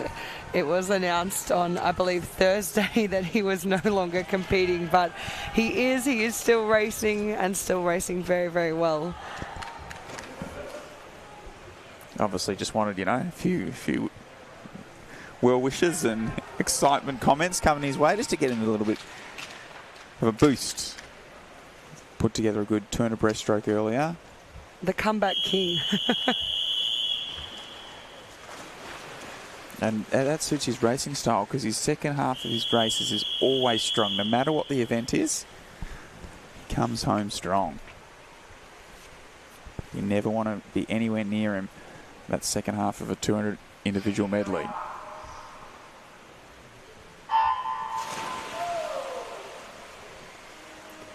And away they go for heat 7. Men's 100-metre backstroke. Great start by Patrick Tabrati in lane 5 from Melbourne Swimming Club. Was up very nicely, starting to push his way through is Alexander Stone in 4. He's come right up alongside as they come down with 10 metres left in the first lap. Alexander, that slightly higher stroke rate, he's pushed his way up. But it will be Zach Dendel of Nunawading who turns in first. Brilliantly onto the wall there, 30.40. And it was a nice turn in underwater from Zach as well to maintain that lead with just 25 metres left to swim. Yeah, so we talked about that second 50 earlier, and this heat is going to be really important because they were nice and even through that first 50. But Zach Dendel has pulled away from the rest of the field in this second 50. Not to be discounted down in lane 9. No, is Benjamin Noltuck. He will try and challenge Zach, but Zach will take this heat out in a 103.29. Benjamin in second and Alexander Stone in third.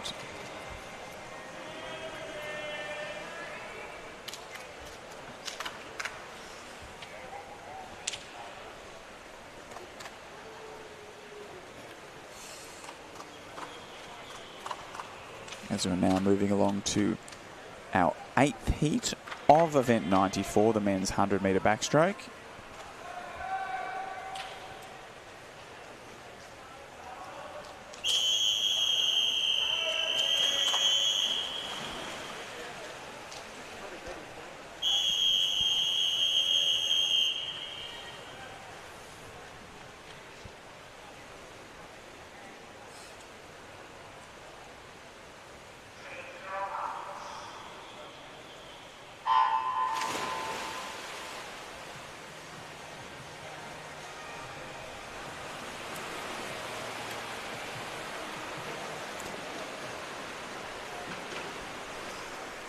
And it was a great start over in lane 1 by Charlie Overend. He's pushing out this first 50 very nicely here, keeping that high stroke rate that we love in a sprint backstroke event. Not a lot of these boys are going to be able to go with him at the first turn, and 29.22. It's a quick opening lap. Just behind him is Jude De Silva Smith out in lane 8, 30.94, and Alfred Hahn turns in third, 30.95. So nothing separating second and third, but this race is all Charlie Overend, the visiting athlete. He is doing an incredible job from Selwyn Swim Club, just motoring away from the other boys. We're just starting to see Alfred Hahn try and push his way up in front of Jude De Silva Smith, but Charlie 100.78. 3 seconds ahead of Alfred Hahn, 103.40, and then third was Jude De Silva Smith in a 105.08. And almost 4 seconds off that entry time there. So great swim there from Charlie. He gave it his best effort in that first 50 and held it together on the way back. Fastest in the first 50, fastest in the second 50 to take out Heat 8. As we move along to our ninth and final heat of event 94, the men's 100-metre backstroke.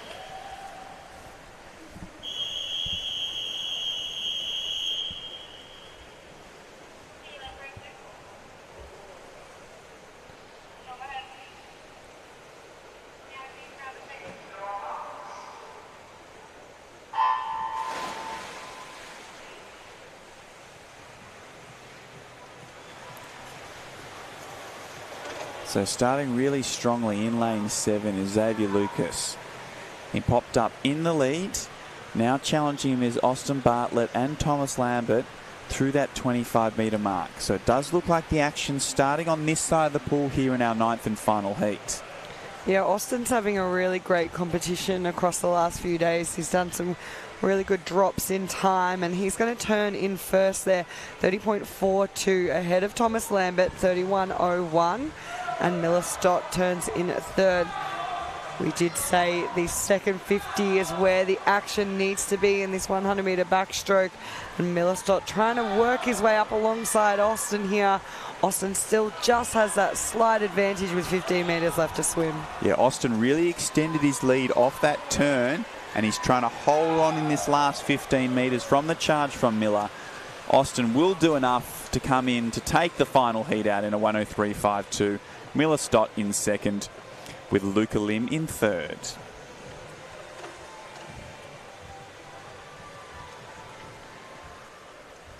And that brings us to our final event on this morning's program. This is event 95, the men's 200-metre freestyle for multiclass. We have 2 heats, and behind the blocks we have heat 1.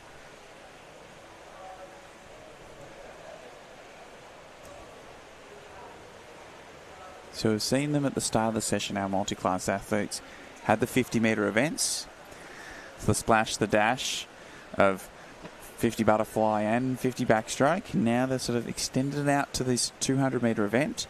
I know some of them seem to have gone missing compared to the 50 metres. The tough ones are still around, backing up yet again as we look towards this opening heat of 2. I think it can be an interesting one because often, especially if you don't have a lot to do with swimming, you'd look at 200-metre freestyle and think freestyle is quite an easy stroke to swim, but the 200-metre distance is actually one of the most challenging races, particularly for freestyle, because every time and every year it's becoming more and more of a sprint event, and it's very much a challenge to sprint 4 laps of anything. Most of our other races, our 200-metre events, it's the longest distance you'll go in butterfly, backstroke and breaststroke.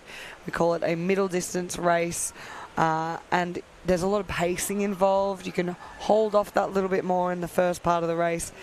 Comparatively, the freestyle is very similar on all 4 laps.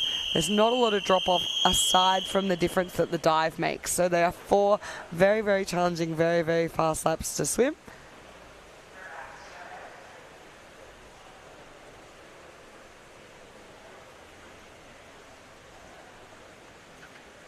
As we're just getting set here in our opening heat of our men's 200 freestyle multi-class.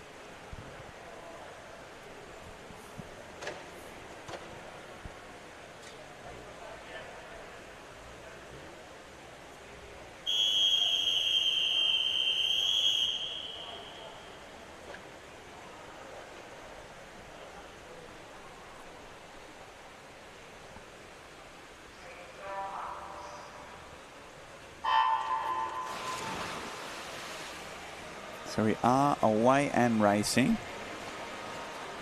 Alexander Tuckfield out to a nice, strong start in this opening 50.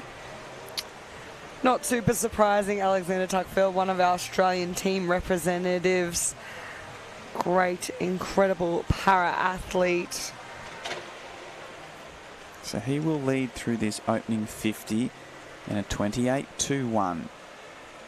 So that's the first 50 accounted for. Now this is where these 200-metre events get interesting. So the aim on this next 50 is probably to drop off somewhere 3 to 4 seconds from that first 50 and then try and maintain it for 52, 3 and 4. So we saw that Alexander was out in a 28.2. We'll see what he can swim here on this second 50 as he leads through the 100 in a 59.82. That was a 31.6. That's sort of perfect splitting so far. The challenge now is, can he go another 31-second 50 on this third 50? He does look like he's relaxed a little bit into this third 50 though. Yeah, definitely the point in the race where you're just trying to stay awake and stay focused, and especially when we've got a nice lead out in front, it's all about sticking to your own race plan, and that's exactly what Alexander looks to be doing here. He's staying very, very smooth through his stroke as he turns there. It's a little bit slower pace than the previous lap, but it is only the heats this morning. He'll be coming back this afternoon to race again in the finals and hopefully go a little bit quicker. Yes, and he's definitely this second 100 turned the burners off and just easing himself towards the finish. Looking very relaxed. Hasn't stressed himself out too much there here in Heat 1 of our men's 200-metre freestyle multi-class. There's a solid 2:06.45 swim there from Alexander. Next into the wall will be James Logan. James swimming just a second, a little bit over a second outside his personal best. So good swim there from James. As Tate just touches out Cooper Harrington in the battle for the minor places to the wall. A reminder that in our multi-class events, it is not the first to the wall that is necessarily the winner. All these athletes have a classification and their time will be compared against their individual classifications world record and then converted into a point score, with the highest point score being the winner. Or in this case for the heats, progressing to the final, but for those top 10 point scores.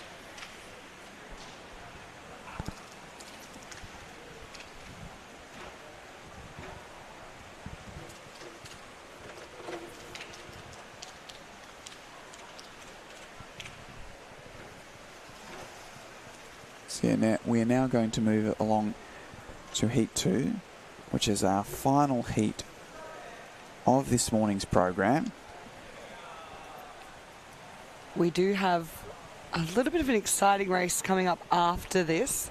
In what we have is a swim off in the men's 50-metre freestyle. So athletes competing side by side. They swam the same time in their heats this morning, and they are looking for a place in that final. And they're obviously pretty relaxed about it, because down the far end of the pool, they're just making sure they've got a commemorative photo of the occasion. So they're relaxed pre their swim off, as our second heat of men's 200 freestyle multi-class athletes hit the water.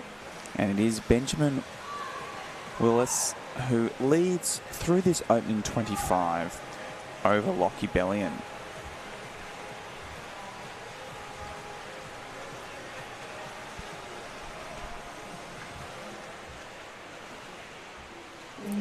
So through the first 50, it is Benjamin who leads in a 31.23.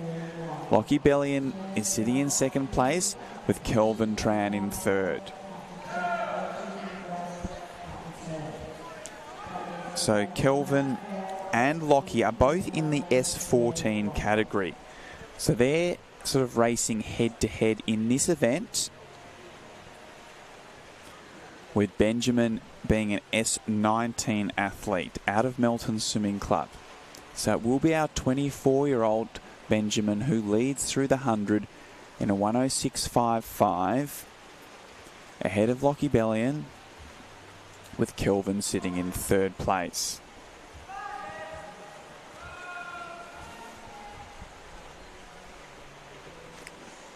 So Benjamin continues to work his way down this third 50 with that nice high stroke rate.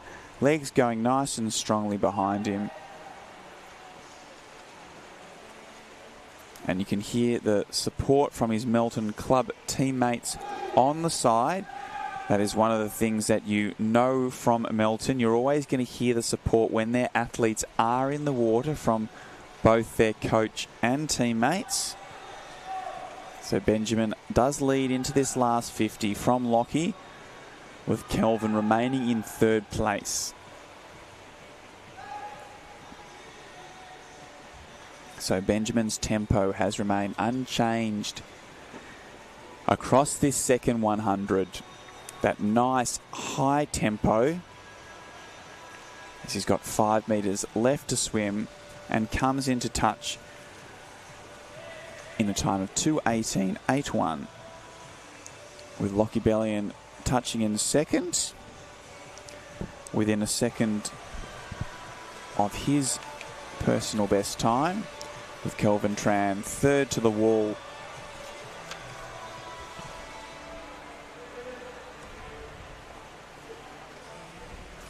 Next in will be our most experienced competitor here at the 2025 Mattioli Victorian Open Championships, with David Bale, who is over 50 years of age.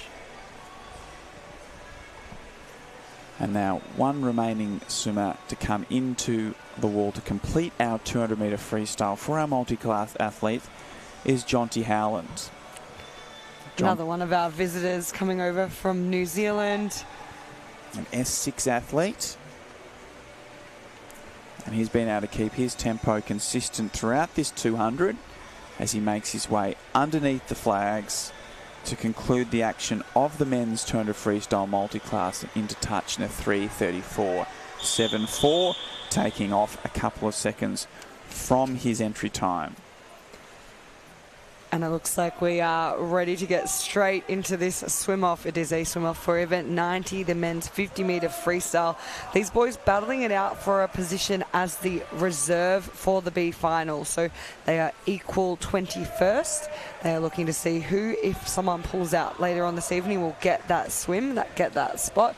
But what's so exciting about this is it's not necessarily a position in the final they're really looking for. They're having the opportunity to re-swim their race already and really get that practice of lifting with a bit of adrenaline.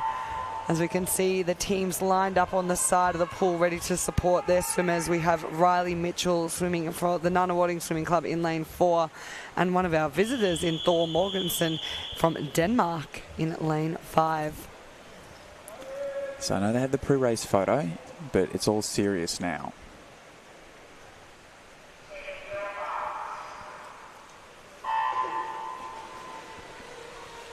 So Riley was the quicker off the blocks and does lead slightly to that 15-metre mark. But Thor is not letting him get away. So Riley holds a small lead through that 25-metre mark with 15 metres to go. Riley hasn't given up that lead, but Thor is not letting him get away. With 5 metres to go, it is still anyone's race here. But Riley held that lead from the start through to the finish. 23.64. Nice time there from Riley Mitchell to take out that swim off, knocking off almost half a second. That is a huge drop from his initial heat swim at a 24.05. Both boys have gone under that time they did in the first place, but 23.64.